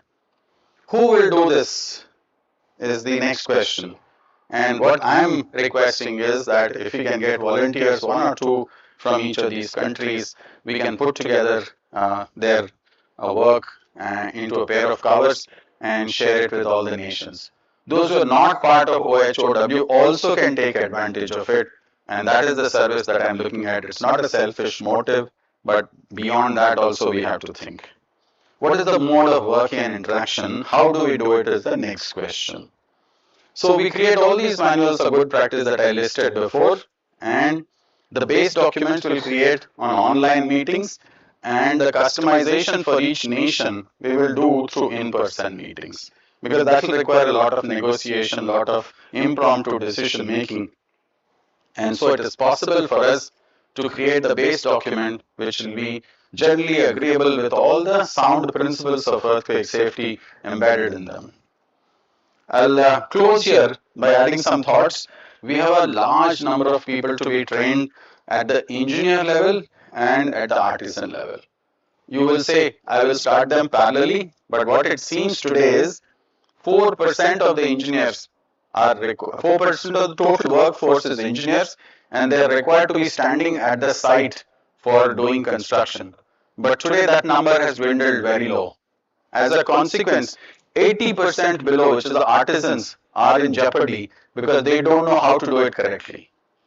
The lot of hard work of nations to do skill enhancement is going a begging because of the fact that there is a competition that if we give you a replacement wage, you are getting 300 rupees and we give you 300 at the training or 400 at the training, then the industry is giving 500 each day. So it is becoming a negative spiral.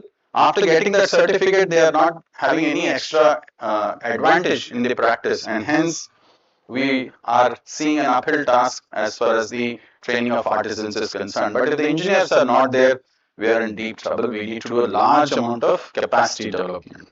We need to do technical education has to start first. For example, in India, we don't have the subject of earthquake safety at the undergraduate level, either in architecture or in engineering education as part of the mandatory program. There are teachers who are teaching that as an elective, but it's not part of the mandatory program, right?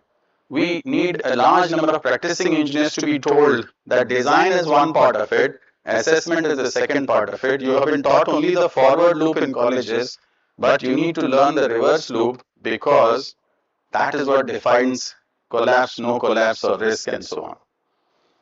Training artisans will remain our challenge. So what we are saying is, let's pick buildings as the first priority because 95% of the lives are lost in buildings in all earthquakes worldwide. And so let us fix buildings first and let us come to bridges the second priority. But if there are enough number of persons volunteering, we can start both simultaneously also.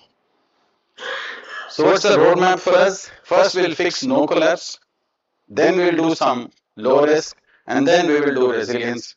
But if some nations want to run faster and go to resilience, that's okay.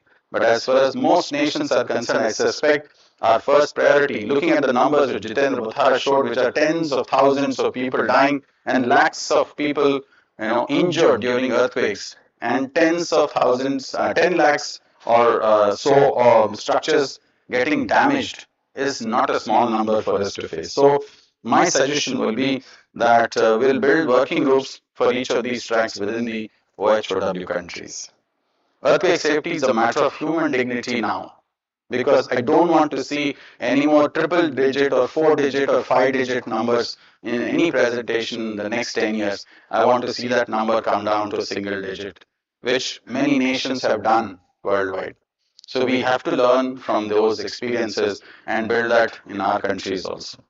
Let's not take chances anymore because life safety is something that we have to provide for. And engineers and architects are the first ones to say that their work should not lead to more losses of life.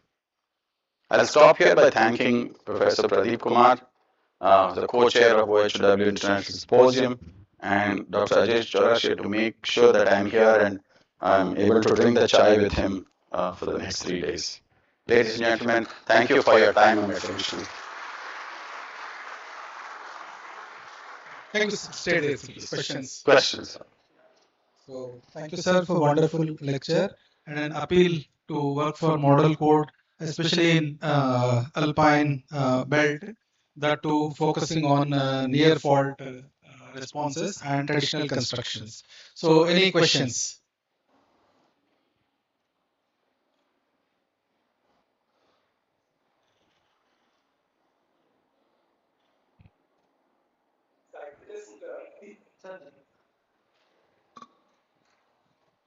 See, earthquake education is also not mandatory in US.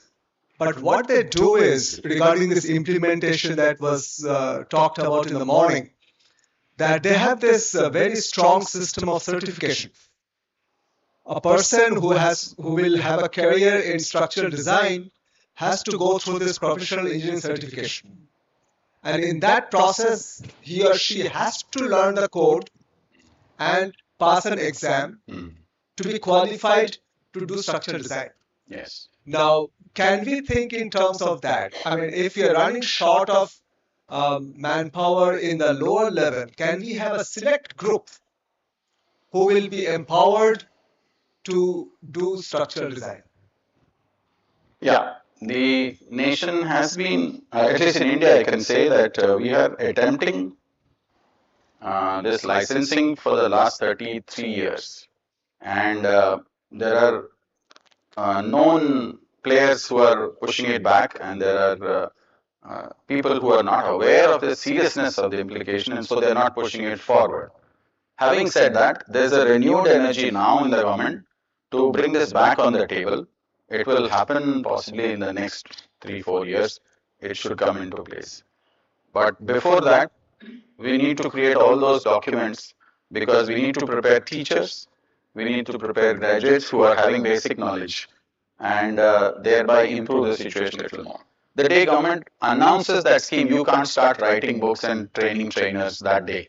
We have to do it ahead of time. So we have to use this peace time to do some very difficult work. And that is where I was thinking that the collaborative effort of the OHOW countries will come in very handy in this. And we would like to see that happen at the earliest. Thank you. Sir, in one slide you showed that there is a need to integrate the geosciences, but earth sciences, and geotechnical engineering, and then structural engineering. There is no academia, there is no course in academia where we learn how integrate and how should see in a systematic way the integration of all these three. Yes. And this is lacking even the people who are calling them expert. So this understanding is very, very rare in our country. So there should be some courses in the academia. Right. Even in IIT, there is no course to integrate these three areas. But that is a very, very important area which needs to be learned. Yeah, there are very few universities in the country, one of them very close to us, IIT Roorkee, which started a department of earthquake engineering and has seismologists, geotechnical engineers, and structure all together in that. But that's the only university that produces about 10 graduates a year, master's level, and maybe another 5 at the PhD level for 140 crore population. I think that's a little less. And so we need more institutes. I agree with you. More institutes and universities should be encouraged to do that. We are working hard. We have tried to convince a couple of institutes now. Hopefully in the next year or so, 2 more institutes will start. That's the prayer. Aye, Ramesh. Thank you very much, sir. I fully agree that we have to have the multi-pronged approach because the problems comes from different angles. Yes. And we have to solve from different angles. For example, even if we have the courses in engineering and even if we have very good code, that is useful only for the buildings, engineered buildings where there are engineers involved in the design and construction. All other buildings are independent of the code is good or bad. So these are the non-engineer problems that need to be solved by the training to the masons and others because they are anyway the buildings can be constructed without engineers, but it's impossible without masons. Right. So all the masons can be trained. But this your proposal that to have this the regional level of school of thought in terms of earthquake safety is very important. And then just one point that I would like to suggest is we cannot wait for a consensus document. We must start from yesterday in terms of the implementation. Whatever is the code available, and even the code is bad, do not consider the near field. If we implement even the existing one, the safety can be 80% or 90% safety. The remaining 10% we can still tackle later. Sure. But I don't mean that we should not go for the revision of the code. Thank you so much, sir. Thank you, Ramesh. Yes, we don't have to wait for the ideologue. Each country has some document or the other, and let's implement that document. One of the points that Ramesh mentioned is about non-engineered. In the recent revision of the Indian standard, we have harmonized all the engineered and non-engineered in the same book. So you will see the new versions that we bring out will have it all integrated under one pair of covers. So very happy to see that the documents that we are creating are getting used in different countries, and we would like to enhance that. Thank you again. Thank you. Last question. Aye. So it's always a pleasure to see your lectures, and it's the second time I have heard your lecture. So it gives a very good insight on the thing, sir. So my question is, sometimes should we think about earthquake induced fire and their subsequent damages to the building, because there are non-structural components in the building. So what is your view on that? Because in India, generally there is no let's say structural engineers and the fire engineers never come on the table at the same time. So what is your view on that? Should we think about it or not, sir? Yeah. So we are conscious of this, and we are with you on this, that it's an integrated part. So the recent revisions of the Indian standard, we have added architectural elements and utilities as part of the design process, which includes all your gas lines, electricity lines, water lines, sewage lines, all of that to be addressed as part of the shaking. So now there will be quantitative design provisions for you. They are now for you to use that and make sure your pipes are able to flex between two stories. Your electric wires have an extra slack so that they will be able to allow the large movements that the buildings are swinging by. All this is now part of the Indian standard. Yeah, in the design safety component, yeah, it's there. Part 6. Yeah. Thank you, sir. Thank you. For your insightful presentation and with an appeal. Yeah. So, as a token of appreciation and gratitude, we would like to present a small. Right. Thank you. Thank you. Thank you. Thank you. Thank you so much, sir. Now, next presentation is by Dr. Shantanu Sarkar. So, Shantanu Sarkar he worked his entire career in CSIR-CBRI. I can proudly say that. And now he's in the government, working with the US Uttarakhand state government, that is landslide mitigation in the wing of ULMMC. Over to you.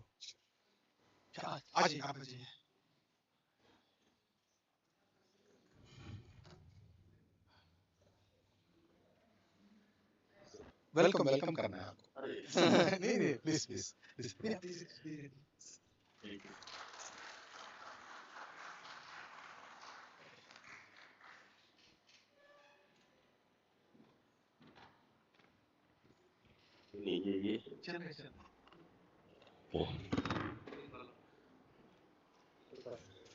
This pointer और ये next ठीक ठीक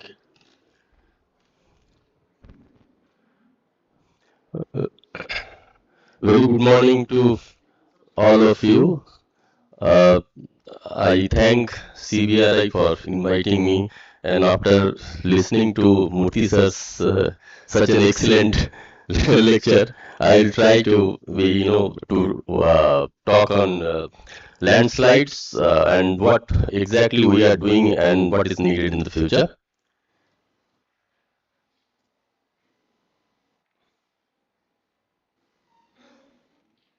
That's not me. Yeah. Oh. Yeah. So this is just defining the landslide. Everyone knows that it's a complex geological phenomena and huge economic losses, potential cascading effect. Yeah, cascading effect is very important when we talk about landslide, because with landslide you can see that there are many cascading effects, like rock fall is there. If there is a debris slide, it may partially damage, block the river, and then we create a partial lake, and then again a flash flood situation.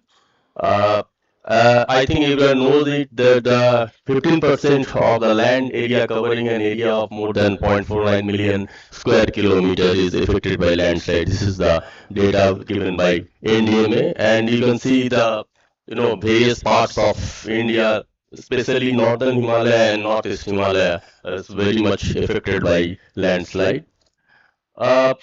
Yes, so to trigger a landslide, we all know that the main triggering factor is rainfall and earthquake. But these days, anthropogenic activities is I am giving more rank to the anthropogenic activities. So many construction is going on, road widening activities is going on, and that is inducing landslide. Well, when we talk about landslide disaster management, there are many aspects, many areas where we have to work on. One is that we have to create a landslide good database. It is very important. Then we have to, do the mapping of landslide hazard and risk assessment. Though GSI and other people and also CBRI and IIT and other institutions have done a lot of hazard donation map, but those maps are, it is 1 is to 50,000 or 25,000. But now we need hazard donation map of 10,000, and even for the cities or along the road we need hazard map of 1 is to 5,000. Then landslide monitoring, early warning, yes, it is very important, and many institutions are working on landslide monitoring, but so far for landslide early warning, I think we need to work more. I know CBRI, we started the landslide warning system installed at certain place in 2015, and now Kanungo is working very hard on developing the landslide early warning system. Of course, so a few university like Amrita University is also working on landslide early warning, but those warning is not up to that level. So we need to work on that. Then landslide investigation, of course, India is working. All scientists are doing good work on landslide investigation, mitigation measures. Again, there is a lack of public awareness and preparedness that we have to work on. Landslide problems along highway, I quickly go through that. The roads, particularly the national highway and the roads which are going to the pilgrimage in Char Dham Yatra route is in a very badly affected by landslides. Say for example, this hill which is known as Hathi Pahad, that is in Vishnu Prayag, the 1 kilometer journey is completely affected by landslide, particularly rock slides. Few measures, of course, NHIDCL has implemented. They are working, but not fully. Then we have last monsoon. You can see that there are many landslides which occurred along the road, and this landslide, which this one. Let me see. This landslide is, yeah, this one is, it is in Patal Ganga, and you can see that due to this landslide, the tunnel is damaged, And when I was in CBRI, myself and Karungo, we mapped all this landslide, and from that time it is a rockfall zone. But the construction of tunnel is probably halfway. It should have extended a little bit more. Okay. Then we have. Okay, I leave this one. So now our center from Uttarakhand Landslide Mitigation Center. Now what we are doing is that we are all major landslide of Uttarakhand. We are all mapping. So these are the 2 years landslide data I am showing, 24 and 25. So what I am trying to do is that the landslides which are occurring fresh, or whether the same landslides are duplicating the same area, the same landslides are occurring. So that's the one thing I am working on that. And then along the Char Dham Yatra route, that is Rishikesh, Badrinath, Rishikesh to Gangotri and all.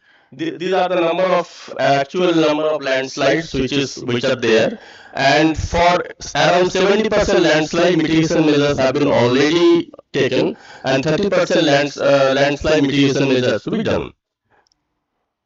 Similarly, I am also working on a actual landslide inventory data in the whole Uttarakhand. So far up to 1100 major landslides we have delineated.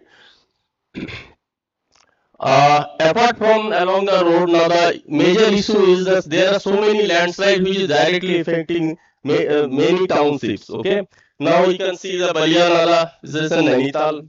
Then it is Haldapani, Chanoli, and you can see that those landslides are within the cities, directly affecting the habitation.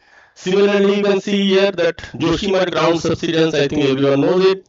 Then we have also this Mansadevi hill is very badly affected by landslide. Then there is an Naina Peak where there is a rockfall zone in Nainital, and in the Dharchula, right in the center of the city, the marketplace where there was the landslide occurred. Now So what we are doing is that mitigation measures we are implementing. Like you can see that this recently we have completed this mitigation measure. Then the next one is one Dharchula. This is what I showed in the this picture, last picture. This was then when the landslide occurred, and this is the scenario right now. So the landslide is completely stabilized now for last 1 year, but we are trying to instrument it so that we can see the efficacy of the mitigation measure. Similarly, this Balyanala, we know that for many years that the Balyanala is a very chronic landslide zone. So mitigation measure is going on, and we are working, but there are the design part when we are implementing, there are many geological surprises. We didn't expect this water to come out here. Suddenly we found that the continuous underground water seepage, and with resistivity survey and all we could not detect it. So now the challenge is that we need to search that, identify the source zone from where this water is coming out. So these are some challenges when we implement the mitigation measures. Yeah, so this is what the Balyanala was previously and now what it looks like. So around 40% work has been done, and rest 60% I think it will be done within 1 year. Yeah, Naina Peak landslide, we need to work on that. So I think from next month we'll be working for a rockfall zone treatment. Yes, Mansadevi Hill that we have already started. So contouring is getting done, and by December the investigation will be completed, and then we will go for mitigation measures. So you can see that here in most of the time, sometimes the rock boulder which come down and this block the railway track. It happened this year also. This is the one more town. This is called Bhogunanagar Kanprayag. That is also subsidence zones. So CBRI identified around 50 houses which are damaged, and based on this report, we are now designed some of the measures, basically on micropile and retaining wall and SDA to stabilize the this unstable zone. And this is what Joshimath town is.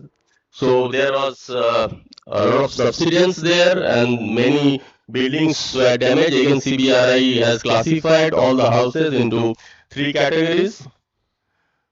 So this is what is the green are the minor damage, red one the major damage, and yellow are moderate. So based on this, again some stabilization measures plus drainage measures, sewerage treatment, and also the toe erosion. So all the parts we are doing the mitigation measure being implemented there. Yes. So this is what is the Alaknanda river is there, and there is a 600-meter retaining structure to protect the toe erosion here, and you can see the very large cracks. This is the JP Colony badminton hall. Now, so what now our center is doing is that we want to do landslide risk mapping of all the major hill towns. So for that we are trying to do the leader mapping, and then we have already completed a detailed geological, geophysical, geotechnical investigation on Nainital town. So this type of study will be, it will develop a geo database of each town. So that is what we model study we have done it, and now we will replicate it in some other towns also. Well, I don't want to speak on landslide forecasting because it needs a lot of work to be done. I think 2015 CBRI installed this landslide warning system, and now they are working more to develop cost-effective sensors to monitor the slopes. Now, at the end, I would like to show you some recent disaster in Uttarakhand. So, this is what happened in the Bhagirathi basin, where everyone knows it about the Dharali disaster. So at the same time, on 4th and 5th, all this along the 5 drainage channels, there were debris flow, not only in Dharali but in other places also, right? And so this is the picture of the Dharali disaster. You can see this how much area. This was the previous one, so you can see the how much area is covered by the debris. And this is what the pre-event scenario, and this is what the post-event scenario. So we were there at the site just within a week after the disaster zone, and I think CBRI, Dr. Kanungo was there, Dr. Ajay was there, IIT Roorkee and other institutions. So we tried to, okay, now this is one, there is another debris flow which occurred here, and I think whoever has seen the Harsil, there was a military army camp here that was also affected by the debris, and due to this debris, you see the river was partially blocked, so there was a temporary lake was formed. But thanks that there was some water that is channelizing the main flow, so there was no risk of flash flood. So this is what happened in the Harsil. So due to the change of the river course, there were many structures which are in danger, like all the bridges. This is the footbridge which is connecting the Dharali village to the other part of the hill. So here you can see that this is the national highway which is going to Gangotri, and it was closed for I think 3 weeks. Then PWD and the army, they constructed another road I think from here, and this was the monitoring of this water level was doing by the SDRF team. So this is what the lake was formed. So when we were there at the site, then we instructed that you channelize the debris, so that channelize the water flow by removing the debris. So slowly then water level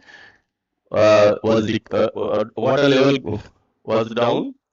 And yeah, so this is what during our visit, when we are investigating the this area, and it is very hard to say that we are working here, but around 15 feet debris were there, and all the casualties were all below this ground. I mean hardly we could one or two probably bodies we can recover. Otherwise there is no a huge loss.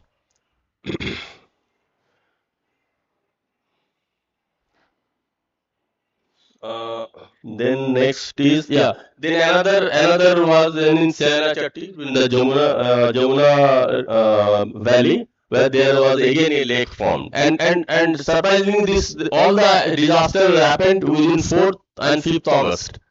So there was a heavy surge wind, climatic surge, which really blowed so many places at the same time. Even it is there.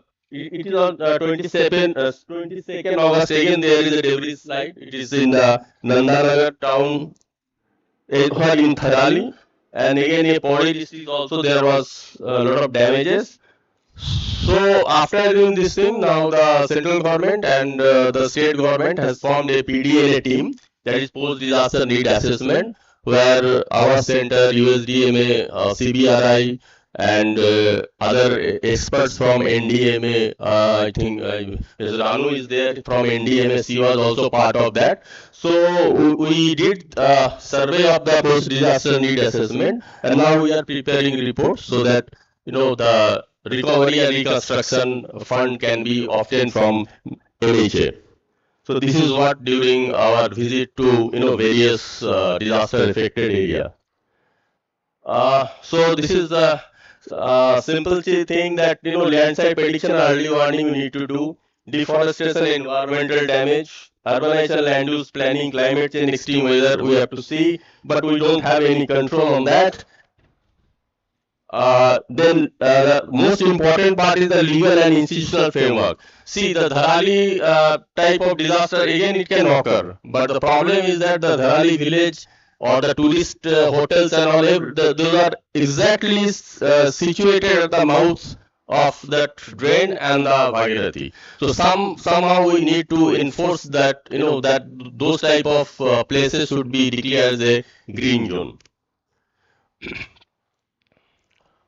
Okay, this is what I want to show, that the Uttarakhand government is, they are meteorological early warning system. They are updating this thing with now there are only 3 Doppler radar. Now we are going for 8 Doppler radar. Similarly, there are many stations, many sites where already sirens and other speakers and other monitoring systems and warning systems are there for flood disaster, of course. And one more important part regarding this disaster is that the monitoring of the glacial lake.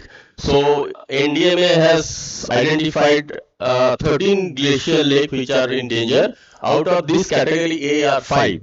So IRS and then NIH, USDMA, ULMC, Wadia Institute, we are doing the monitoring and risk assessment of this lakes. This is one of the Basudha Tal expedition where the bathymetric survey has been done, and that time in the winter the depth of the water is around 40 meter. So those type of study is being done by Uttarakhand government. So way forward is the holistic approach combining both site-specific and regional study to enhance landslide resilience, high resolution land susceptibility map, as I told, that is required, and landslide risk assessment of hill townships is very important, and that we are doing it. So I think I am concluding. So given rising challenges from climate change and urbanization, prioritization, landslide risk reduction within broader disaster management is essential, and addressing landslide hazard and fostering resilience requires a multi-faceted approach. Now, for after the Dharali incident, now what we are trying with our institute and also CBRI and IRS, that we need to map all the areas which all the drainages which is associated with such type of habitation. If we can map and estimate the volume of the debris which is situated at the higher level, then probably we will be able to define the risk and save some life for monitoring those areas as early warning. So this is what. Thank you very much. Thank you, Dr. Sarkar, for wonderful presentation on landslides and risk mitigation. So now this is open for few questions.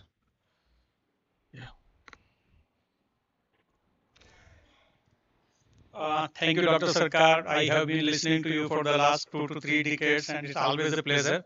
I just have a question. Because last 3 decades you are working on this, and along with Dr. Kanungo, have you observed that over a period of time, the frequency of this number of landslides has it increased? Then what are the reasons for that? And then what Uttarakhand government is doing? Means if frequency is increasing, then what are the reasons probably? Because in last slide you mentioned something about climate change also. Yeah.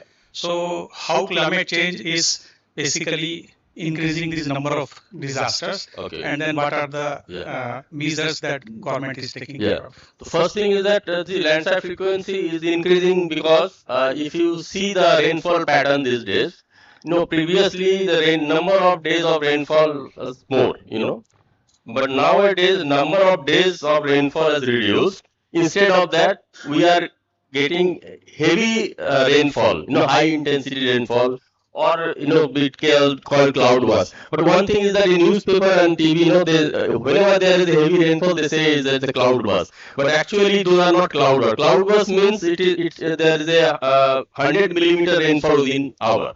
So I discussed with IMD. They say that even that high rainfall, like 50 millimeter per hour, can trigger a landslide. So this is one thing. The second thing is, of course, the anthropogenic activity. So there is a lot of constructions going on.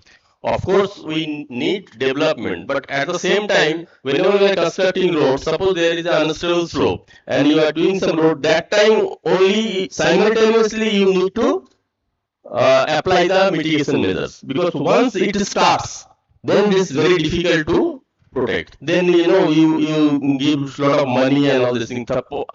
And other part is that what we are doing, as I told, that there are many towns like Bhogla, Naga, Joshimath, and of course many other towns where there are subsidence problem. So one is that I should say the carrying capacity. Carrying capacity of each town has to be calculated. Now, and also not only carrying capacity, but also soil bearing capacity. Now, if I say the Joshimath, your soil bearing capacity was 10 to 12 ton per meter square, right? And as I know that, I think with that soil capacity, you can go for a 3-story building. But in Joshimath, which CBI has demolished the hotel, that was 7 stories. I think 7 or 6 stories. And you see, the Joshimath town is situated on a very old landslide deposit. Very old landslide deposit, and it cannot carry so many buildings. I mean, without planning, we are doing a lot of constructions. So that is another point probably for reducing landslide, particularly the habitat area. So I am now focusing only those landslides which are affecting the township and the major infrastructure. There are many other landslides which are occurring in the remote areas. So that is probably a huge task. So I think I have answered your question. Thank you. Thank you. We'll go with one more question. Related to this, perhaps it is being reported that the phenomena of growth has increased quite a bit in the last 50 years. Yes. And that might be the reason for the increase in the frequency of landslide. The second reason might be, that's why I'm not the expert of that area, but we have heard and we have read that the frequency of growth has increased in last 50 years. Correct. And the second, we are creating so many underground structures related with the dam and dam structure in the Himalayan region. And because of that, the water level is increasing, where it has not increased in the future last so many years. Yeah. So the increase in the water level is increasing the pore pressure and decreasing the shear strength of the soil in that region.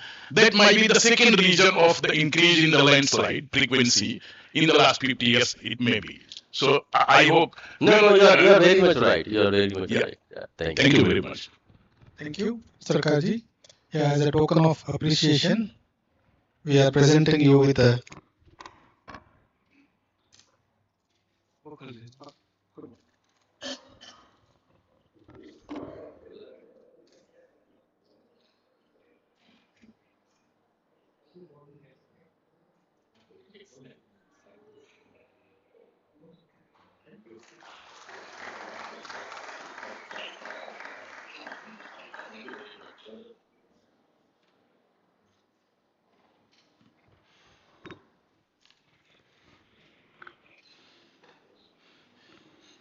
Yeah, next I invite Yogesh Kajeji.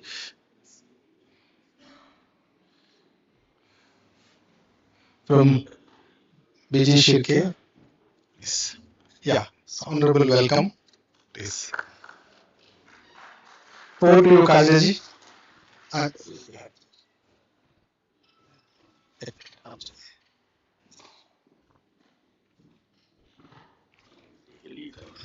Good afternoon. Oh, how? That's the conference theme. So, how is the big question, and what is required to be done, and how it is to be done? Those answers we are all finding through such interactions, technical interactions. Today, I'll cover our experience, rather our journey towards the sustainable construction as well as earthquake resistant construction. We are mainly into, I will be focusing on precast building housing construction today.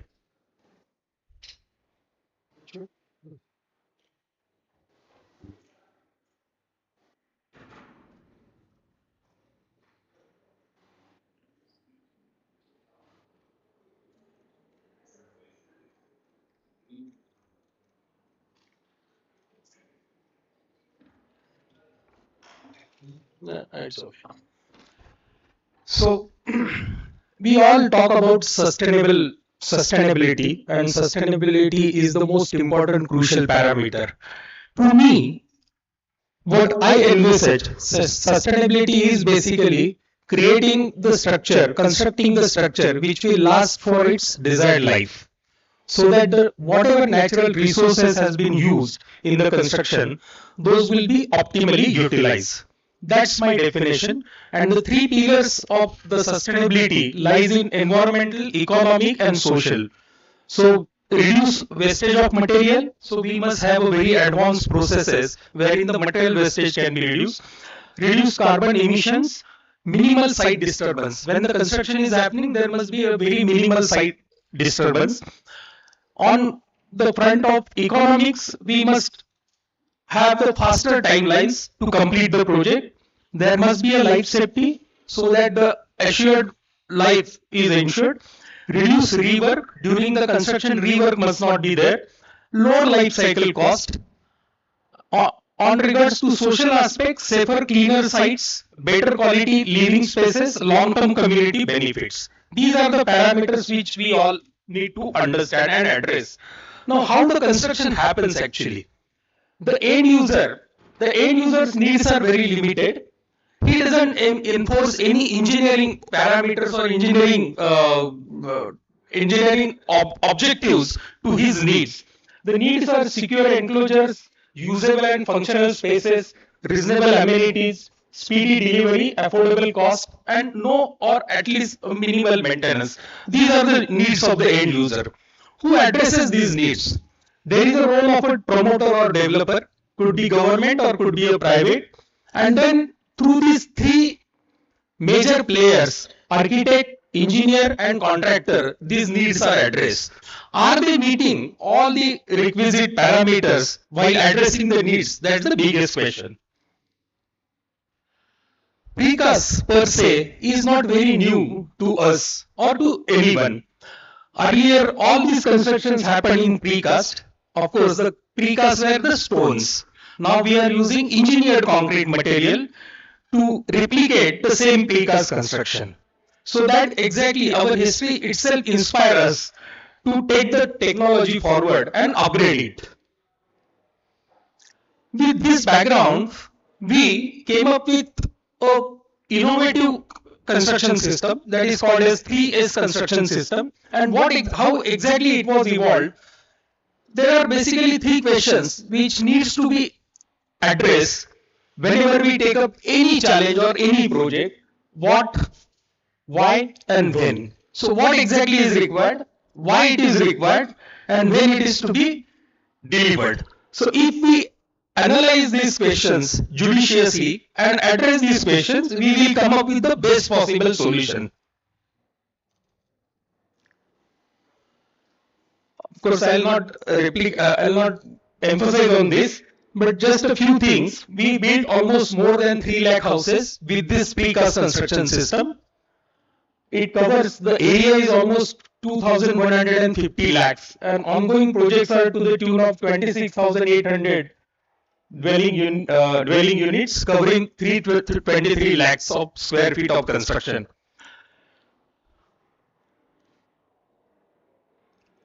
So the engineered construction emphasizes factory production with detailed background engineering, and then the result is the constructed buildings.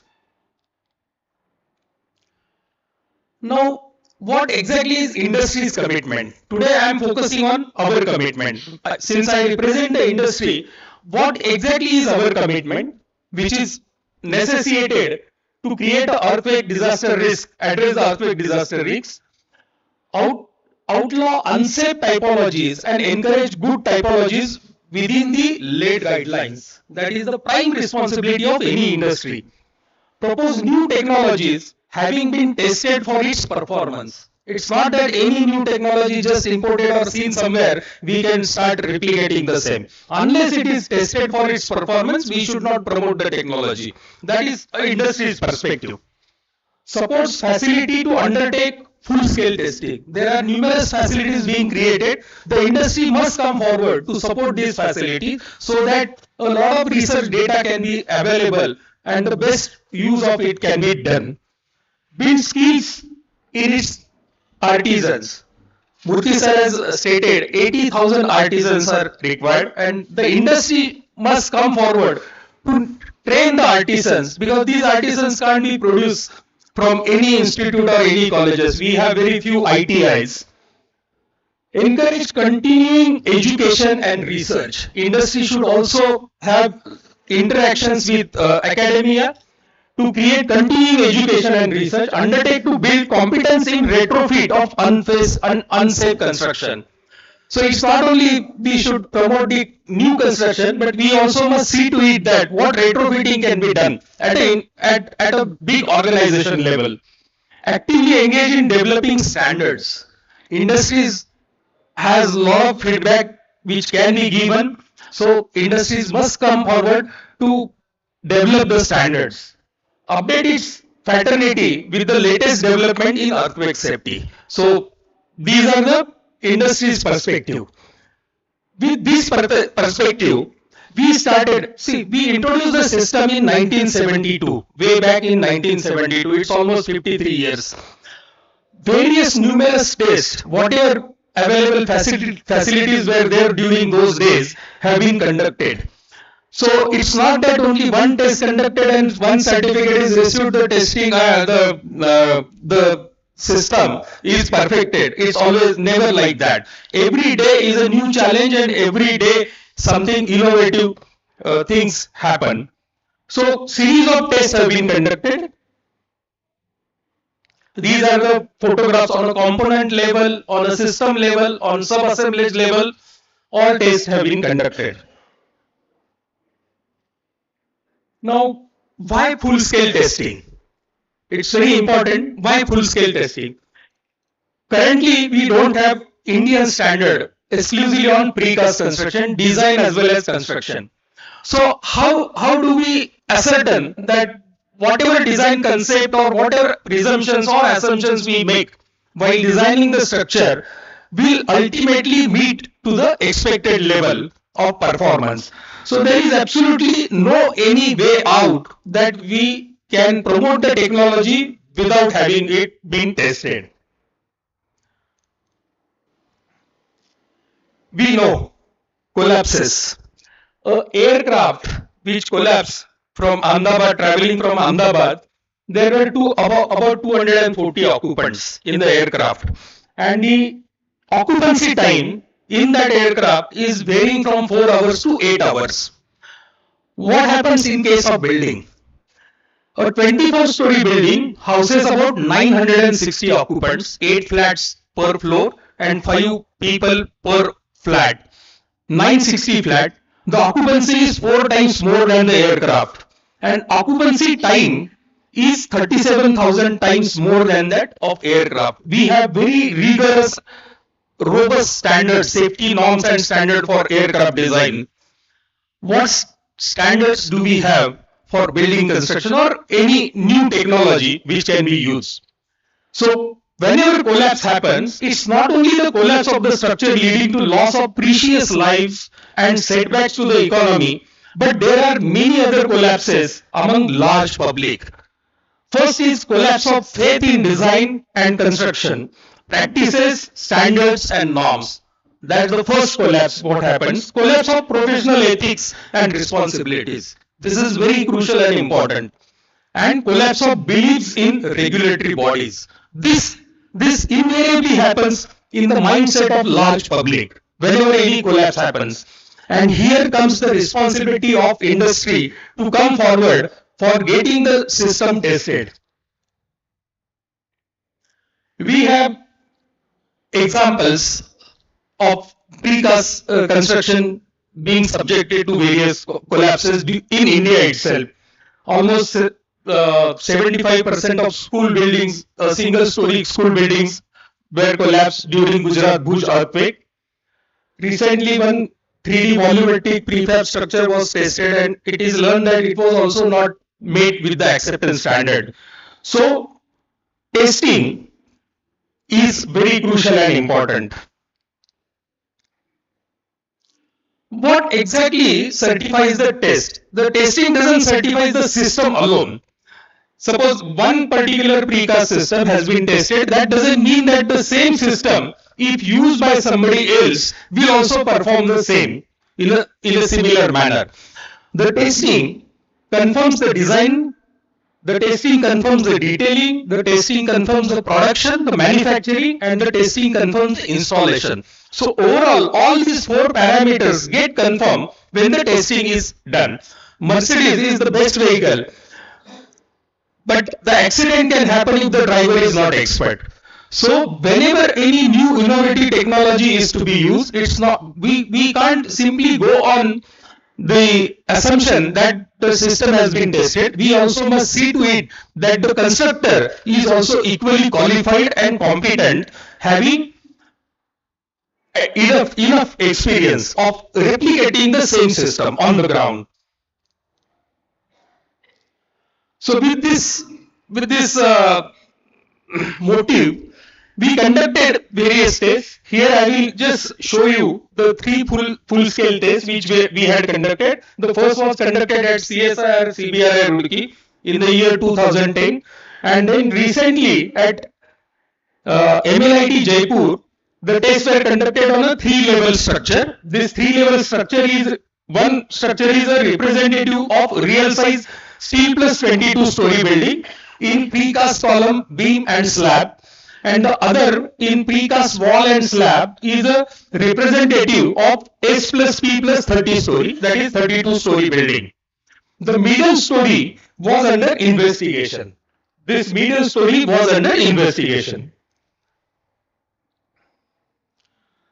So we had very encouraging results when we conducted the first full-scale test at CBRI CSIR Roorkee, and that gave us confidence that we must investigate further how the test, how the system performs. So with that concept, these structures were erected at MLIT Jaipur lab, and they were subjected to pseudo-static, quasi-static loading. The first test was conducted on December 2022, and then it was in the year 2024, the second system. These are the snapshots how the construction happened at the lab within the laboratory. We shifted our laborers as well as our engineers from the factory, from the site to the lab, and they themselves erected. So the first test, the structure was subjected to three series of tests. First was a 4-room structure with infill walls loaded in steep direction, that is a major direction. Then the same structure, infill wall effect was removed, the top layer of masonry was demolished, and the same structure was again subjected in the steep direction. Then without any retrofitting or any repair, the same structure was subjected to simulated loading in a flexible direction, and the structure was deflected to the tune of 120 millimeter under 100 metric ton actuator load, push-pull load. As regards to wall and slab system, 4 tests were conducted. The first was a 4-room structure in a minor direction, that is less stiffer direction, because the structure itself being a RC wall and slab, a too steep structure. Then second test was conducted in a 2-room structure. The structure was cut vertically. This was cut vertically, and again 2-room structure was, the stiffness was reduced almost to the tune of 50%, and then it was subjected. The third test was this standalone part was again subjected to push-pull loading, and the fourth was again in the major direction of that standalone part. Here is a video, a time scale video, when the first test was conducted.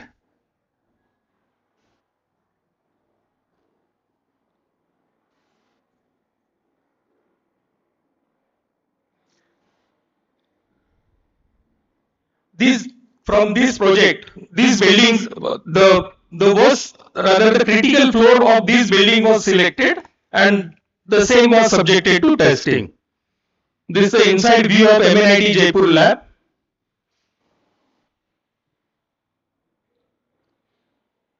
The components were transported from site.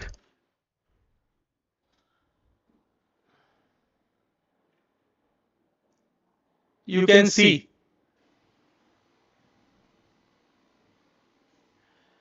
so maximum recorded test load was in a steep direction, it was 5.65 times the design basis shear, and in the flexible direction it was 7.81 times. This top layer was also removed in a second test.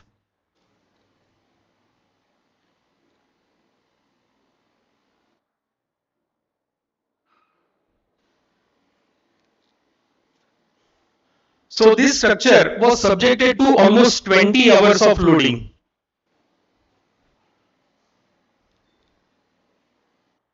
And this is the second test which was conducted on precast wall and slab, a very steep structure.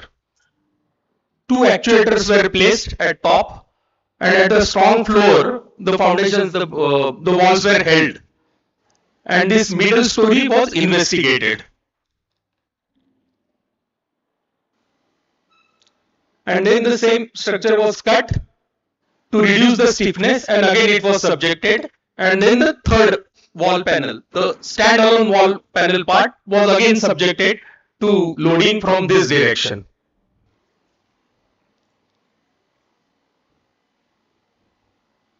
So you hardly notice the displacement because it's a too steep structure. In spite of having 200 metric ton actuators, still the displacement were quite less.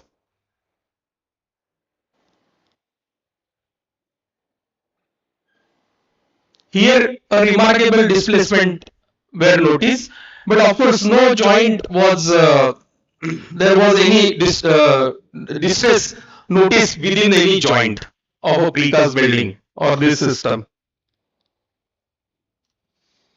So the takeaway is basically the first RC column beam structure was subjected to almost 0.623 times G loading, and the wall slab structure was 1 times G loading. The displacement which observed was 120 millimeter here, and here it was 90 millimeter. The drift level which were recorded during the test is 0.97% for column beam structure and 0.67% for RC wall slab structure.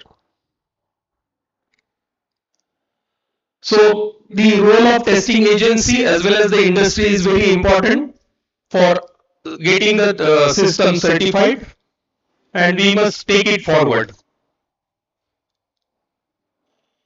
I'll just show you what exactly is the system or the works, how the things happen at site.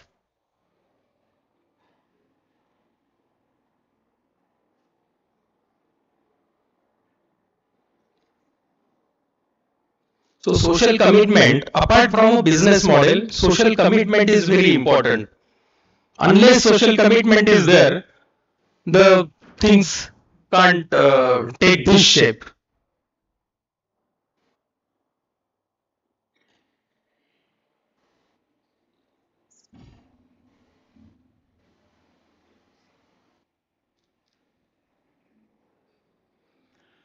So with this I end. These are the buildings which we had constructed, the most high-rise building. On the left side it's a 29-story building. This is for High Court judges.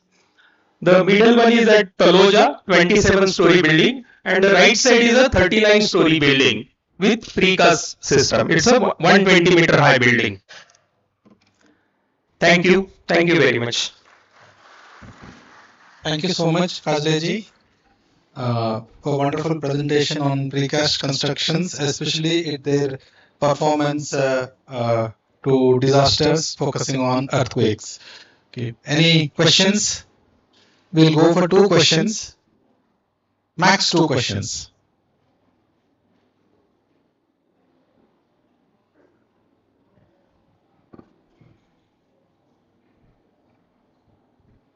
Anyone? Amalanji, please.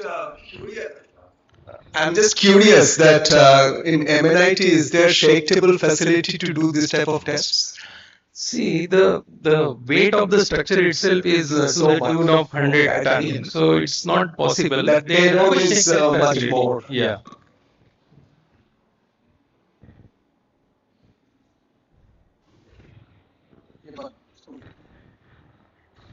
Sir, wonderful presentation. I have two questions. One is how you are planning to propagate. Like, I think you are the only very few company who are doing this work. How to make it available for other people, because we need more companies doing this work. And second is, what do you expect from the analytical model or the software side for such construction technology? Yeah, the first answer to first question, when we started this, it was in 1972, almost 5 decades earlier. That time, the automation in the construction industry was absolutely not there. I remember during those days, the material used to be handled with donkeys on various building projects. During those days, we introduced the tower cranes. So, what to do for the to promote the technology is basically one must have a strong desire to adapt a new innovative technologies. In this type of construction methods, there is a huge capital investment. The organization like us has a 6,000 crore turnover, but our capital assets are to the tune of 1,400 crore. So the organization like us can sustain, of course, these investments are over the period of 5 decades. Unless at a government level, the the open tendering system is adopted, then only many players will come forward. Fortunately, today in India, there are as many as 50 precursors and the executors. So the India is taking note of it, and many players are coming forward.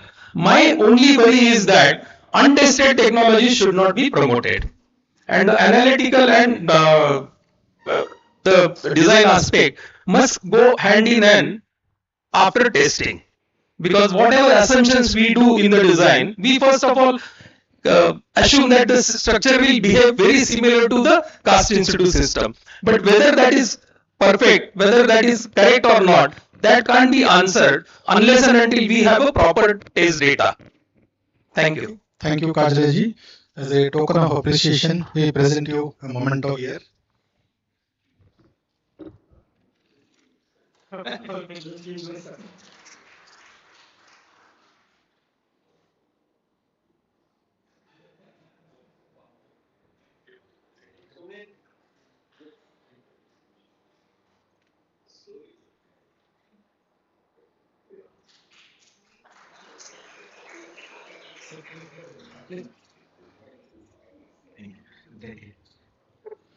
So over to next presentation by Dr. Daniel Oliveira, and from Portugal. So he will be presenting on heritage structures, heritage masonry structures.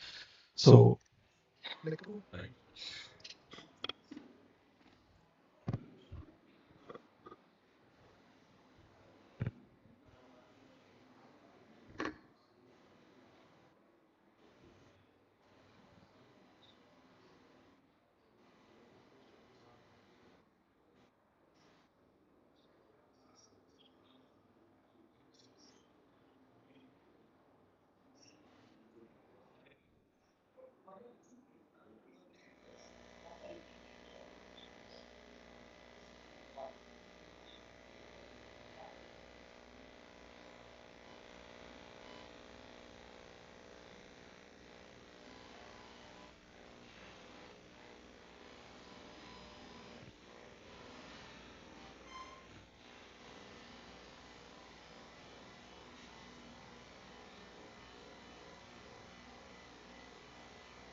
able to provide intervention also to, and if you consider inorganic matrix composites.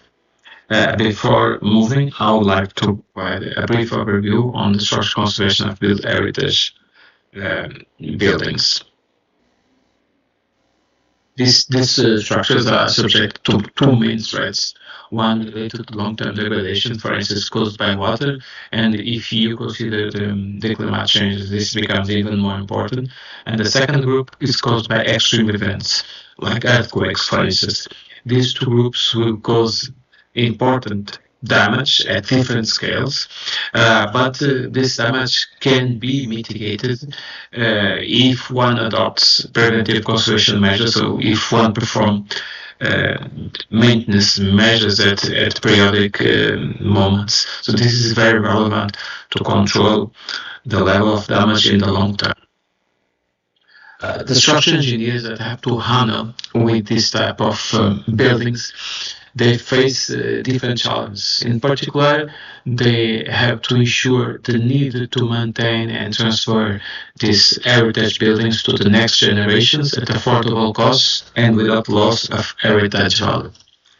They also need to assure safety and serviceability regarding the degradation mechanisms. They have also to handle the uncertainties related to structural performance and to the selection of suitable intervention measures if needed, because these measures should be effective, should be compatible with the existing structure, and should be also affordable, so it is possible to be implemented. There are some standards that can help engineers on this point. In particular, I would like to refer to this ISO 13822 regarding the how to handle the assessment of existing structures. So the process is quite common and transversal to all structures. So we have to start with data collection. So then collecting all existing information on the building, either geometrical, mechanical, connections, so everything, historical information as well. So and then this information has to be processed, models can be built, and at the end you have to come up with a diagnosis and check safety levels, for instance.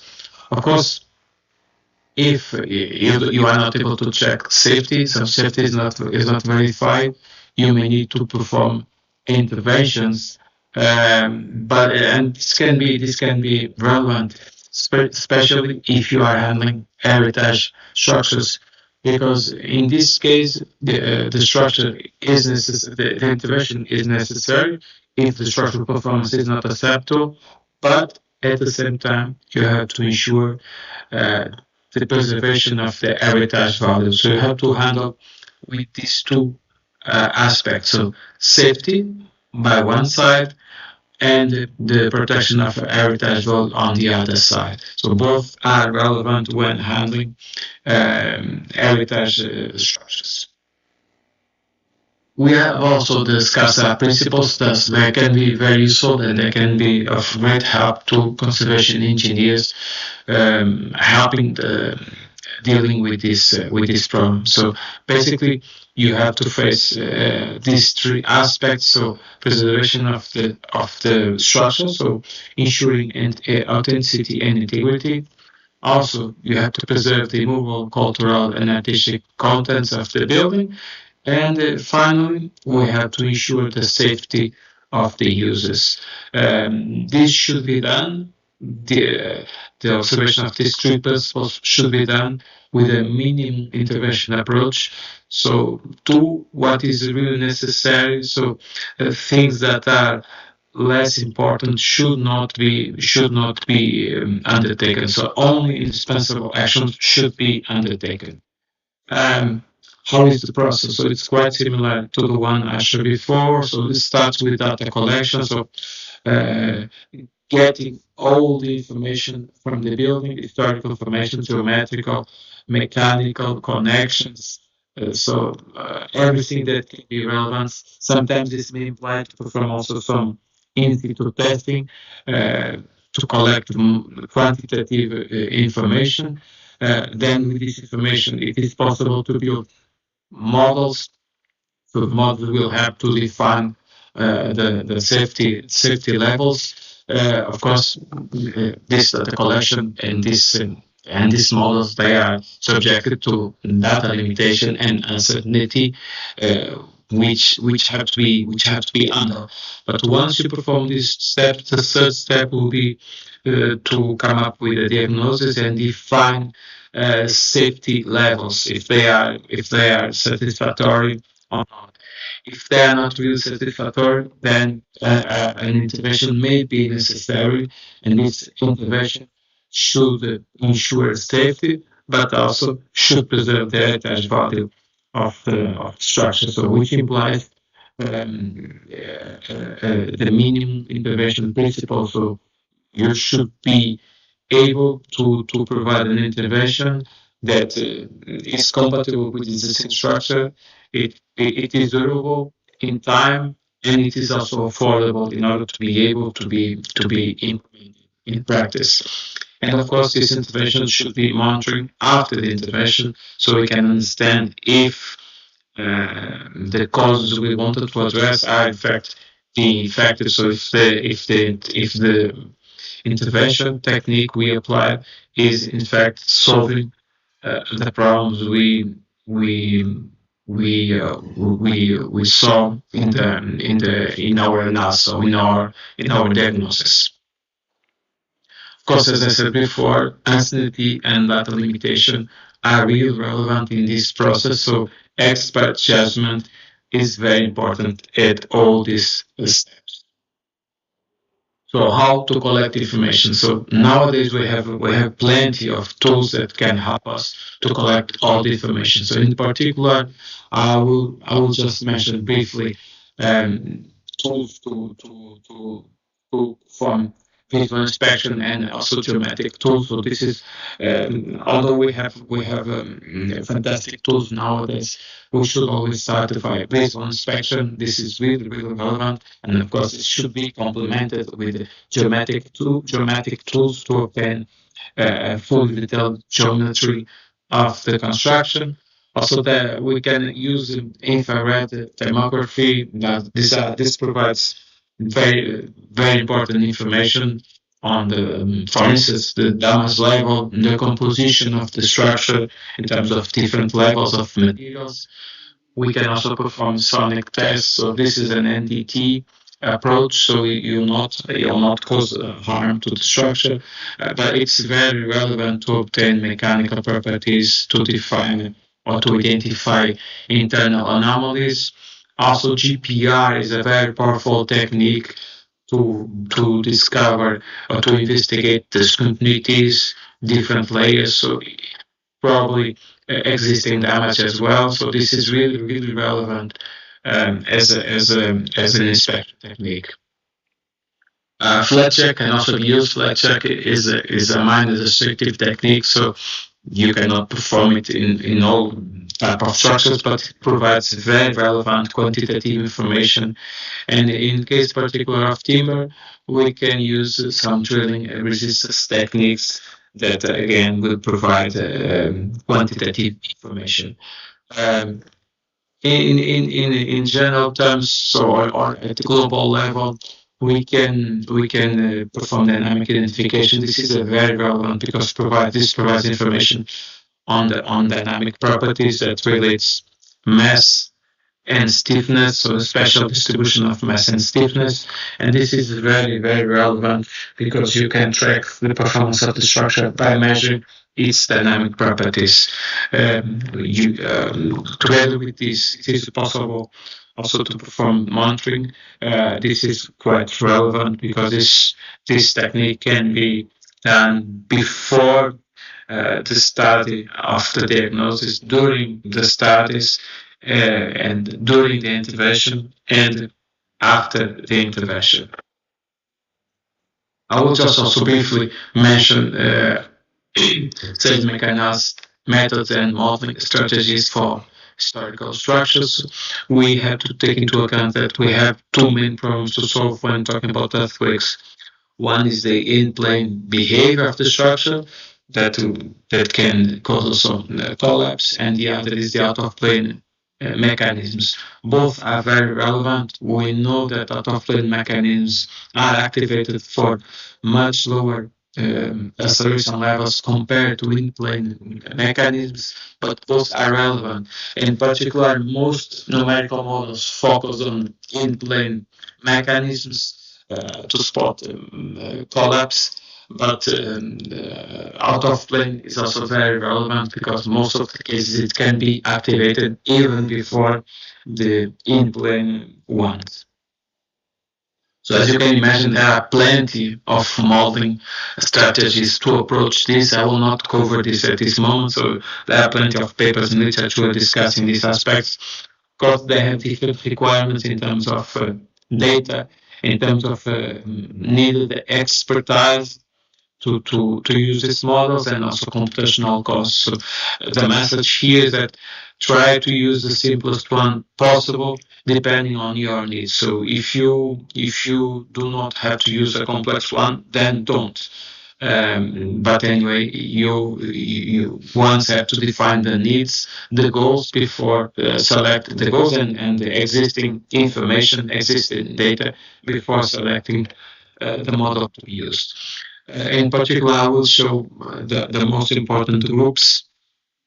I will start with the discrete method. This is very powerful because this method is able to reproduce the discontinuous nature of masonry. So in fact, you can provide a very detailed behavior of the structure regarding the interface behavior, so global and local behavior. But again, this is quite demanding from the computational point of view, and in most cases, it will not be necessary to use such a sophisticated approach. Once one have also the discontinuous macro modeling approaches, also quite powerful, but again, they can be relevant to study part of the structure, probably not the entire structure. For those cases, we can use macro modeling approaches, which provides much better results at affordable costs. So in this case, you don't have to consider the discontinuous nature of the masonry, so you can assume the masonry as a whole, and this in fact can provide information about the global behavior, so you can come up with a proper diagnosis of the construction.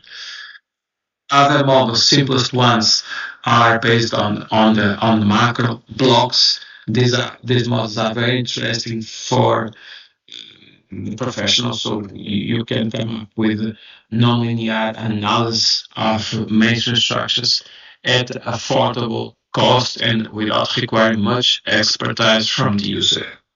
So as we said before, the decision depends on the needs.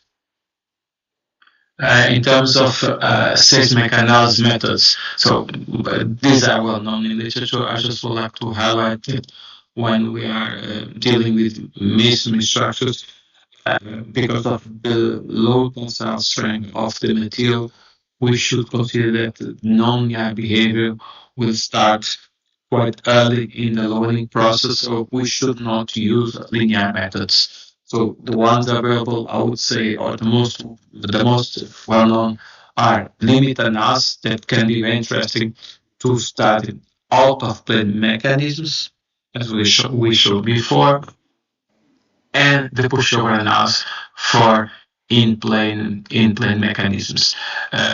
So both are static. This is normally the most common approach.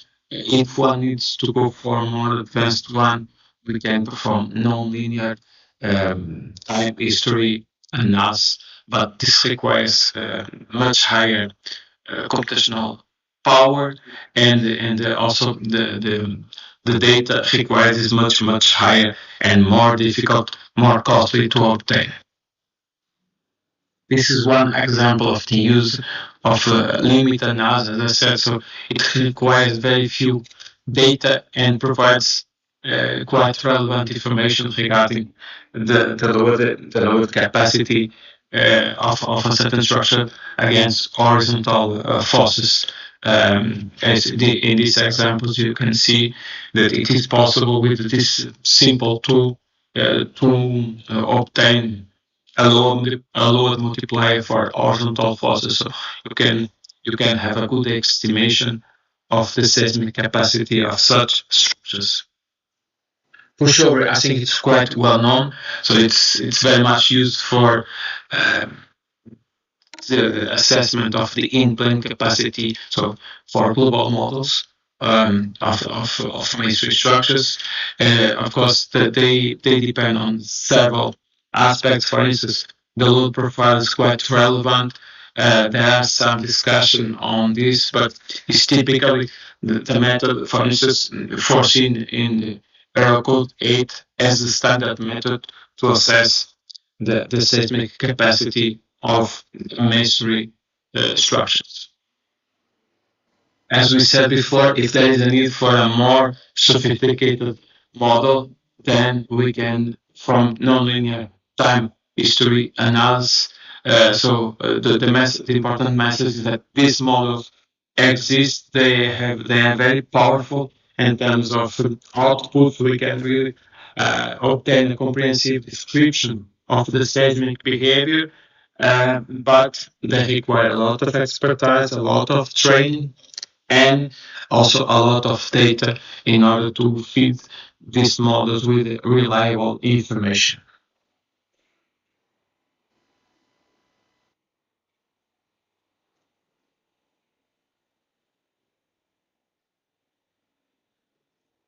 Now I will discuss a little bit about the intervention tech.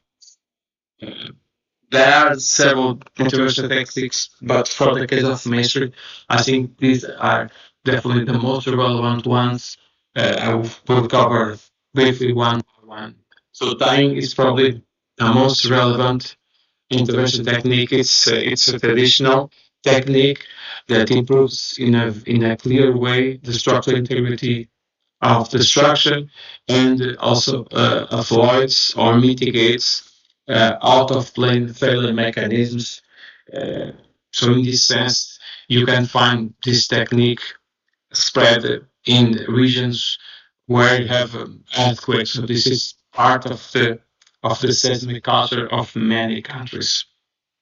And in fact, although it's a traditional technique, I believe it should be implemented because it is affordable, quite effective, and this is very demonstrated by the earthquakes.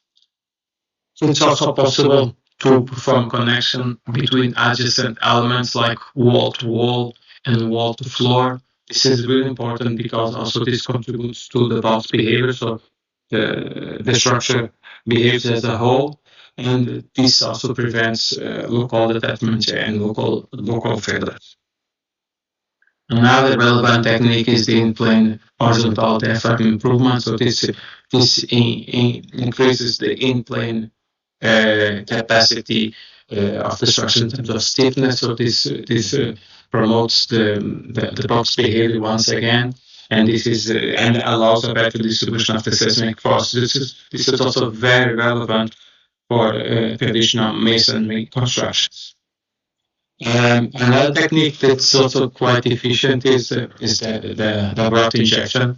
It is necessary to pay attention to the grouting material because this is a reversible process and you may be causing damage to the structure if you don't choose the proper grout material.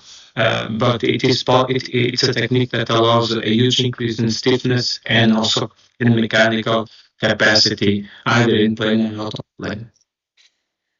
Another technique that is sometimes used is the dismantling and reconstruction.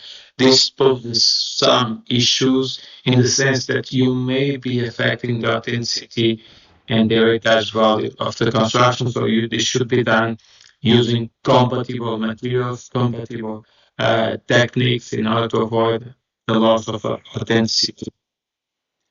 And quite, let's say, recent or modern technique is the use of inorganic matrix composites. So we are talking about the losses of stiffness due to the nonlinear behavior, so the cracking process. So you can see here the cycles. So at the end, we obtain really an important major crack, almost horizontal, along the main wall, this was also possible to observe through the variation of the dynamic properties, the reduction of dynamic properties along the different cycles. So this represents the increase the force, but mainly the displacement capacity, both in plane and in out of plane mechanisms when applying this technique.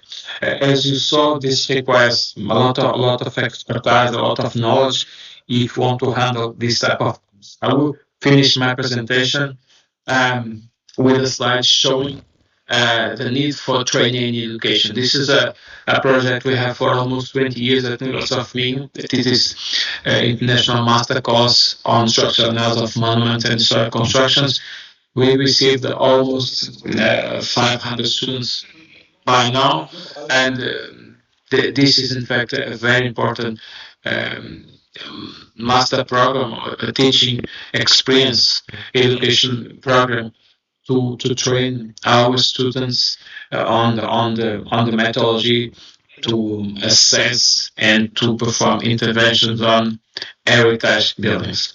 So I finished my presentation now. I'd like to finish with just a small note that engineers have to face problems for sure. We know the problems, we saw them, but with the proper knowledge that can come also from.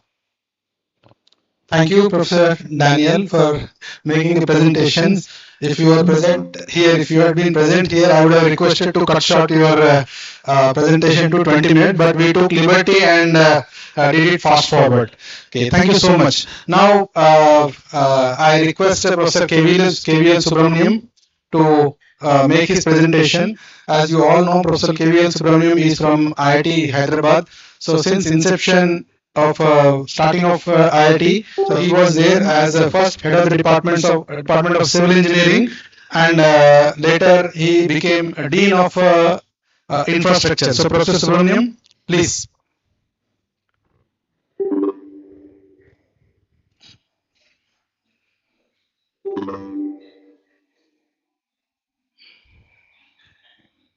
Actually, you have.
Please come, Professor Subramaniam. Chaurasaji, please welcome him with a flower bouquet. Both. Please. Thank you. Please.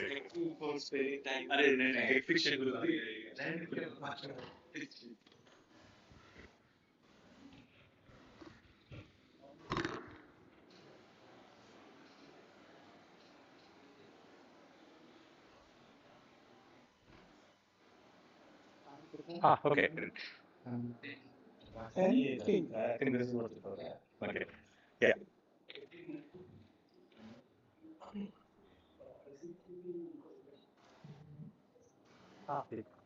Take pointer. Thank you. Good afternoon, everyone. And at the outset, I'd like to thank my good friend, Professor Ramacharla, for accommodating me. I'm Dr. Chaurasia for accommodating me. I apologize. There was a certain program I could not skip attending yesterday, so I could only take the earliest flight, and I'm here. So what I'll be presenting today is actually on this material efficient systems. And the whole point is that when we do concrete designs, we end up using way more material than we should and we have to. If you are to analyze any concrete structure, or for that matter even steel structure, you'd find that a large portion of the material lies underutilized. So how can we then use it more effectively? What would that help us with? Well, that will help us essentially getting to net zero. And when you're talking about things like seismic forces, those depend on the mass of the structure. So minimizing the mass of the structure essentially minimizes the demand, and therefore that it's an upward spiral. So that's what I'll be working on. And okay. We go to the next slide. Thank you. So I wanted to project the scenario of our cement production, and if you're going to talk about sustainability, we can't escape talking about cement. And in India specific context, we are the second largest cement producer today. Going forward to 2050, we see ourselves as being the largest cement producer. Where is the problem with this? Cement, as you know, is the second largest or the third largest anthropogenic contributor to carbon in the atmosphere. Now, if you're going to address sustainability, and if you look at one of the midpoint indicators, it's basically climate change related to the carbon potential, the carbon emission that comes from cement.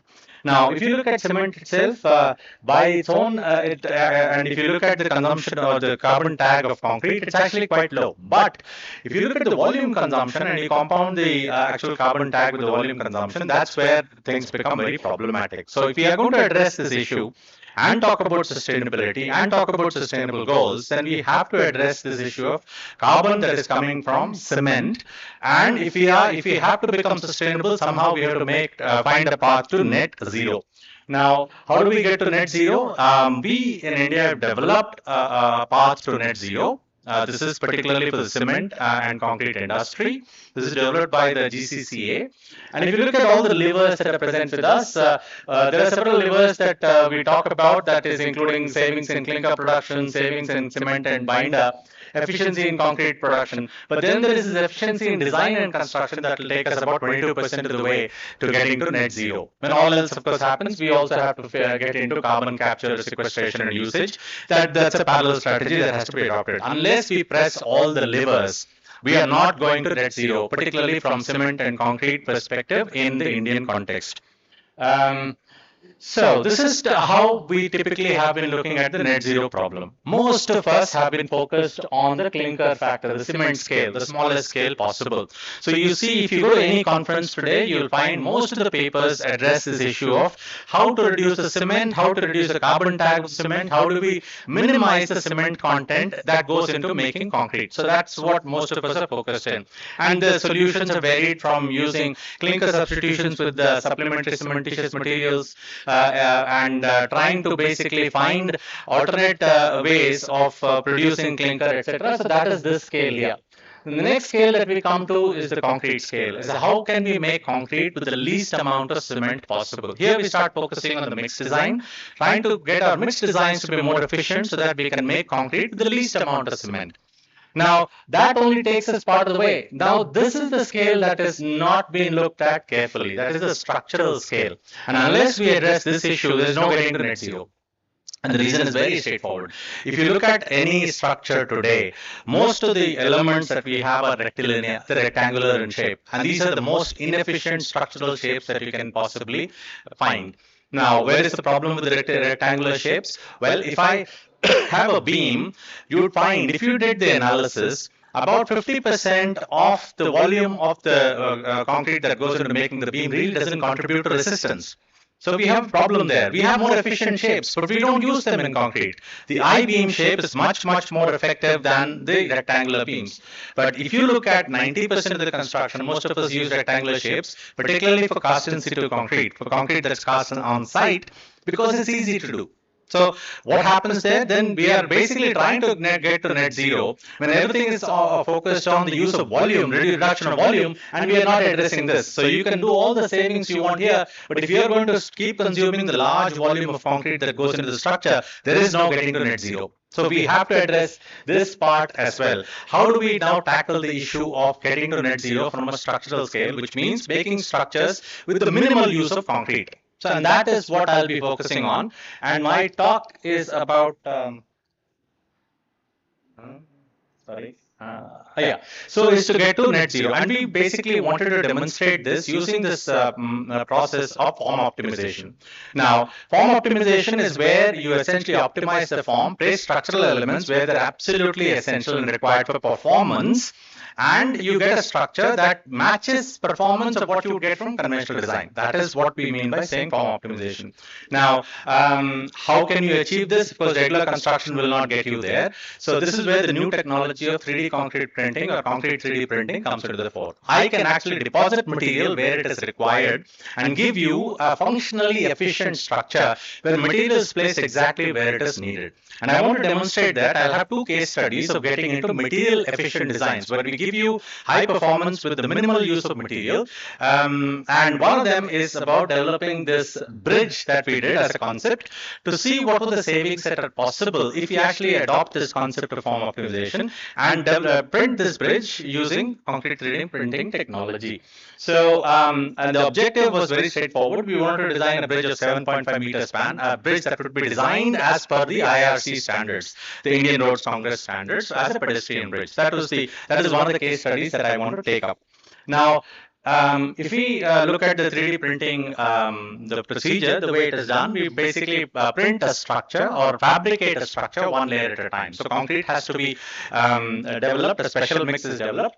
Then basically we pump the concrete, it comes out through a nozzle, a robotic arm places concrete where along a trajectory or a path, and we create a structure by building up layers one on top of the other, and we assemble the whole structure. Now, what advantage do I gain? The advantage I gain is tremendous geometric freedom. I don't need form work for construction. I can basically do this in real time. I can give you shapes that are not possible with conventional construction procedures. But this had to be tested. So we took up this case of the bridge, and these are literally notes from my from the discussion that I was having with my students when we said, let's demonstrate this with the 7.5 meter bridge. So the first thing is, let's develop a structural form which would be efficient to start with. Now we know concrete is very strong in compression, so why not take advantage of it? So the whole point was to develop this bridge as a tied arch.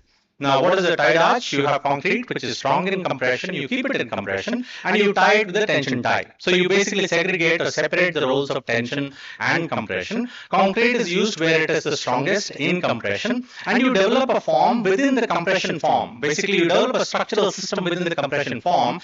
And doing so, you basically develop a structure that is, in terms of performance, on par as what you would get with a regular rectangular beam, and would basically be done at a fraction of the cost of the material. So the material that would be used there would be much, much small while delivering the same level of performance. So that was the objective. So now when we go into developing the structural form, how do I go about developing a structural form? So first thing is to identify the compression form. So first thing is we started with the analysis, a finite element analysis of a rectangular beam. And if you do a rectangular beam that is subjected to a uniform distributed load, you will find that the top half is in compression, the bottom half is essentially in tension. It really doesn't do anything, but it's adding weight to the bridge or to the beam. So first thing was to take away this part here, the tension part. Why have it there when it's not doing anything? And then so what you get is this tied compression arch.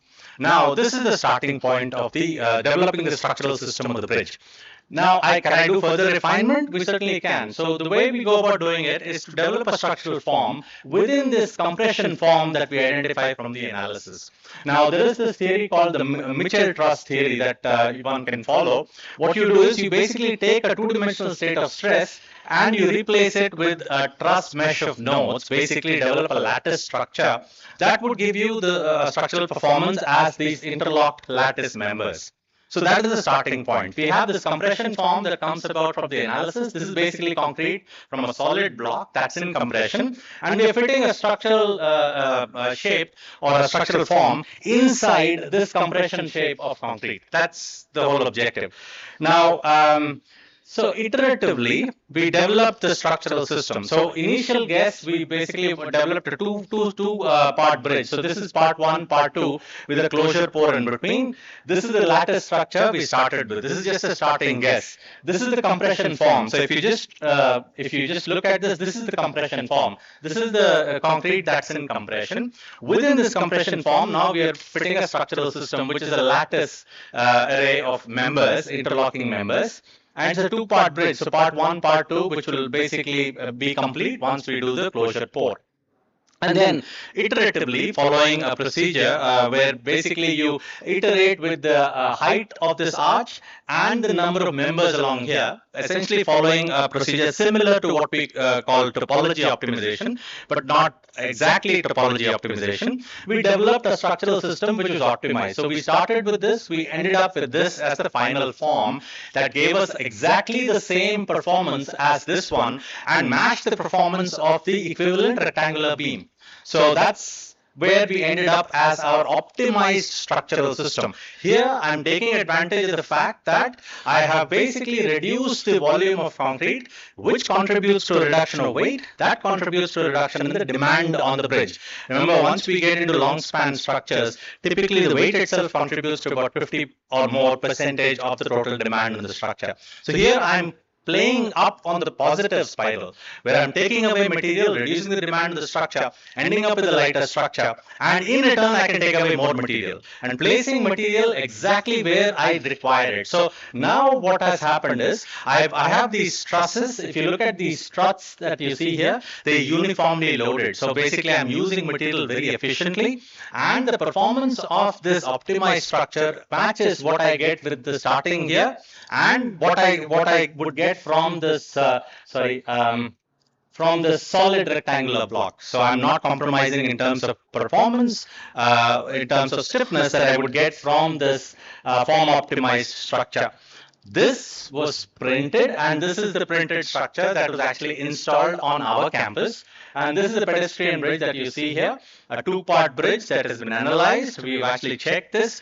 We've even done the load testing of it. It was calibrated. We found that the capacity that we got from this two-part bridge was actually significantly higher than what we had designed for. It actually had a capacity where we could further optimize if we wanted to. But keeping in mind that all the safety factors and everything else that you have, this is the final shape that we settled upon. Now, what are the savings that we're getting from here?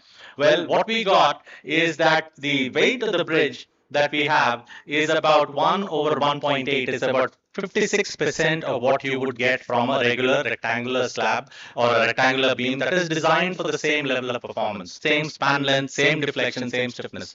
So the amount of material savings that I'm getting from here is tremendous, and we could have optimized this further if you take it up as a treatment. So now what we have through this exercise is savings on the structural scale. Now, this is the first cut. We could have actually gone much finer, and when we've done further refined analysis, where we've settled on 43%. So I can actually design a bridge which meets all the performance requirements of the standard IRC code at 43% of the savings of what you would get from a conventional rectangular beam design.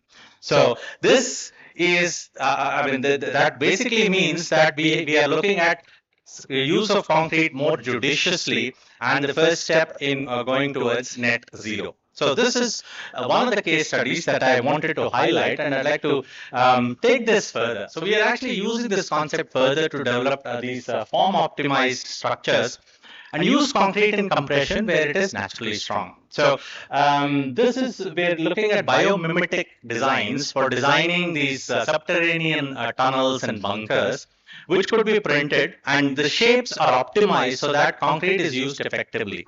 And we have actually demonstrated this concept on an underpass structure, which is again 3D printed, where the shape is not your regular box culvert. It is basically an egg-shaped structure, which has been form optimized to give you very high level of performance.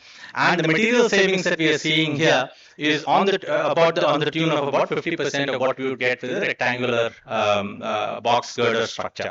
So again, significant material savings without compromising performance. So these are material efficient designs that I wanted to present.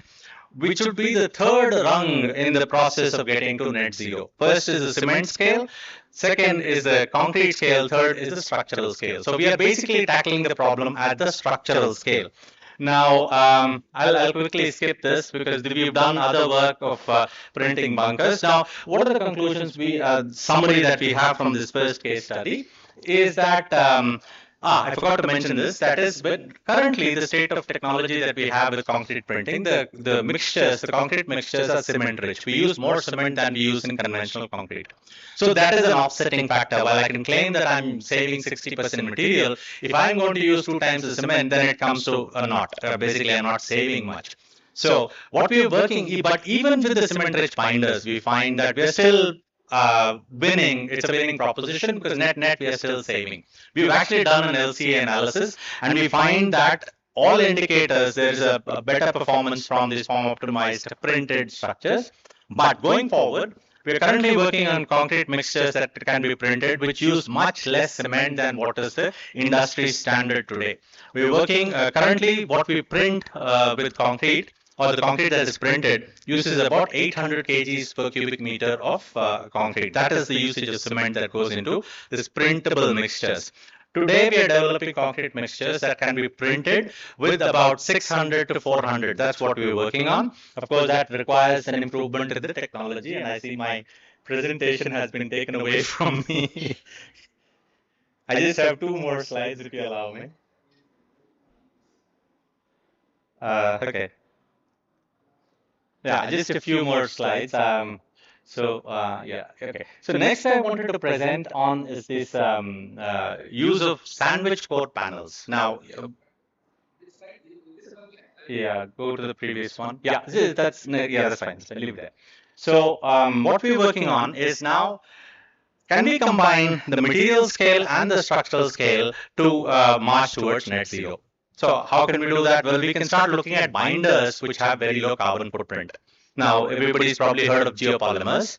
And if you actually do LCA analysis of geopolymer, you'd find that it performs much better on all indicators compared to conventional clinker, cement clinker, because the only thing that is basically comes in the corner of geopolymer is energy. Otherwise, you're practically using waste materials to create these geopolymers.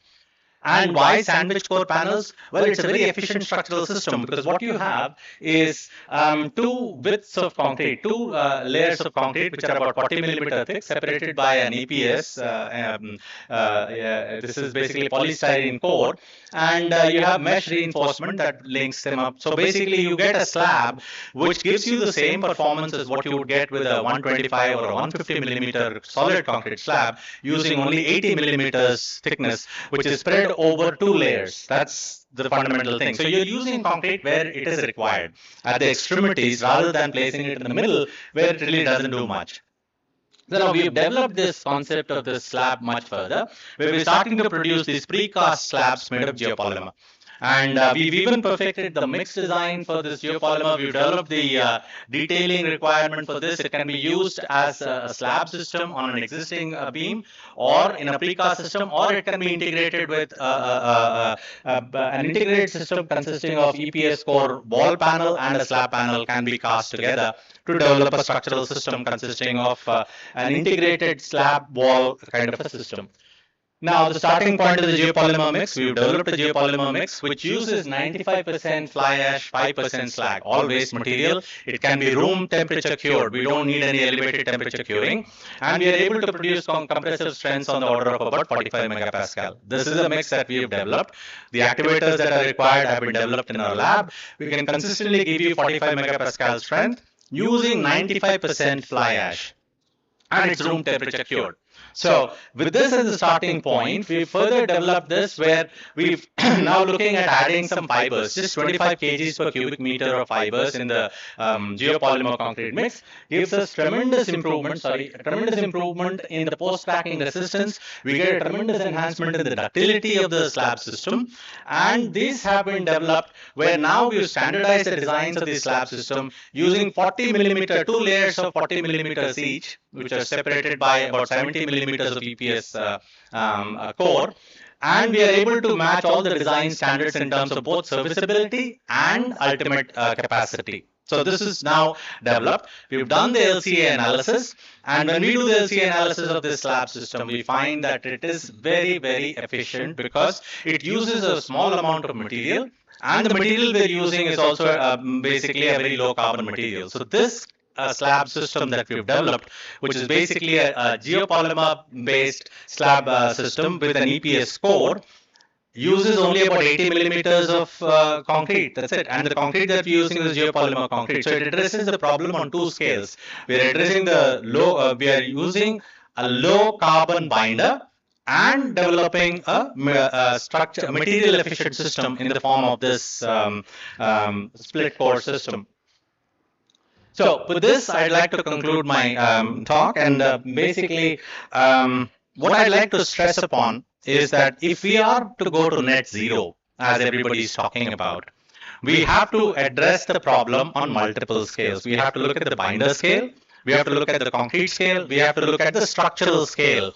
Now, nothing works better if you can link all of them. That is, use low carbon binder and use less of that binder in concrete and use less of the concrete in the structure. That is a short way to get to net zero. That would minimize the carbon burden and minimize the requirement for sequestration or utilization in the future.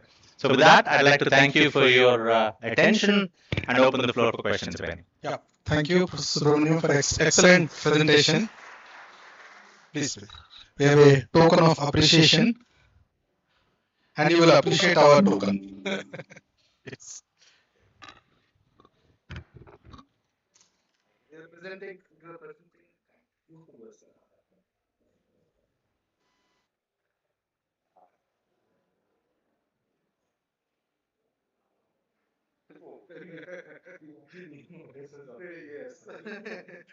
You can show.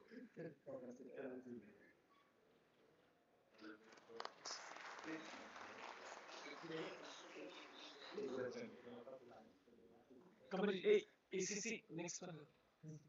Thank you.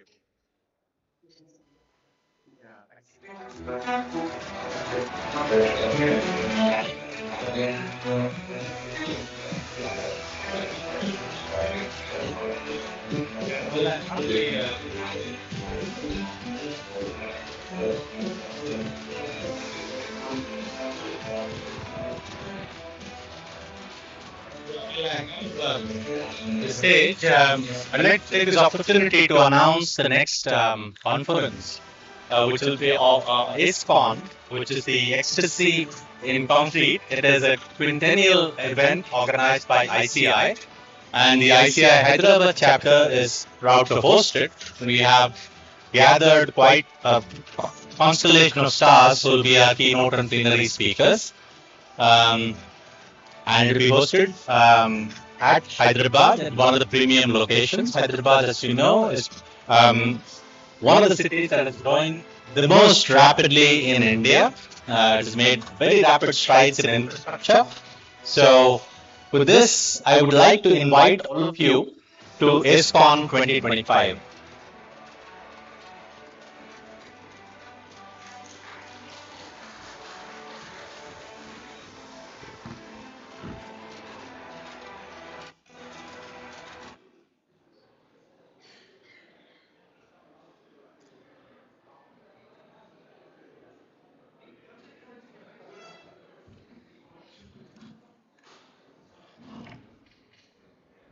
Hi, good afternoon.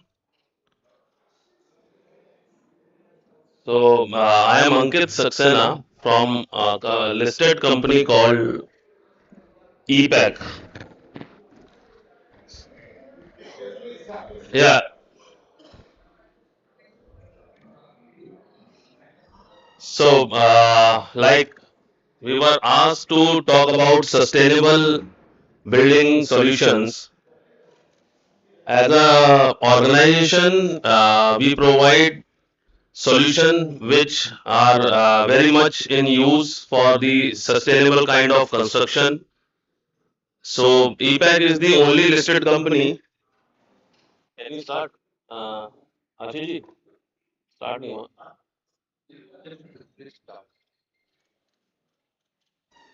ये हमारा नहीं है. So EPAC is the only listed company which are manufacturing both steel structures as well as the claddings, insulated claddings. So in today's world, I have just heard the last speaker. They are talking about green building, carbon emissions. So EPAC as an organization is the fastest growing and only listed company for pre-engineered buildings, prefab structures, and insulated panels. So we have 4 manufacturing plants and covering almost all pan India segment for infrastructures. As today's, if you talk about manufacturing segment is coming up in a huge way in India. So we have these 5 solutions which normally are completely pre-engineered at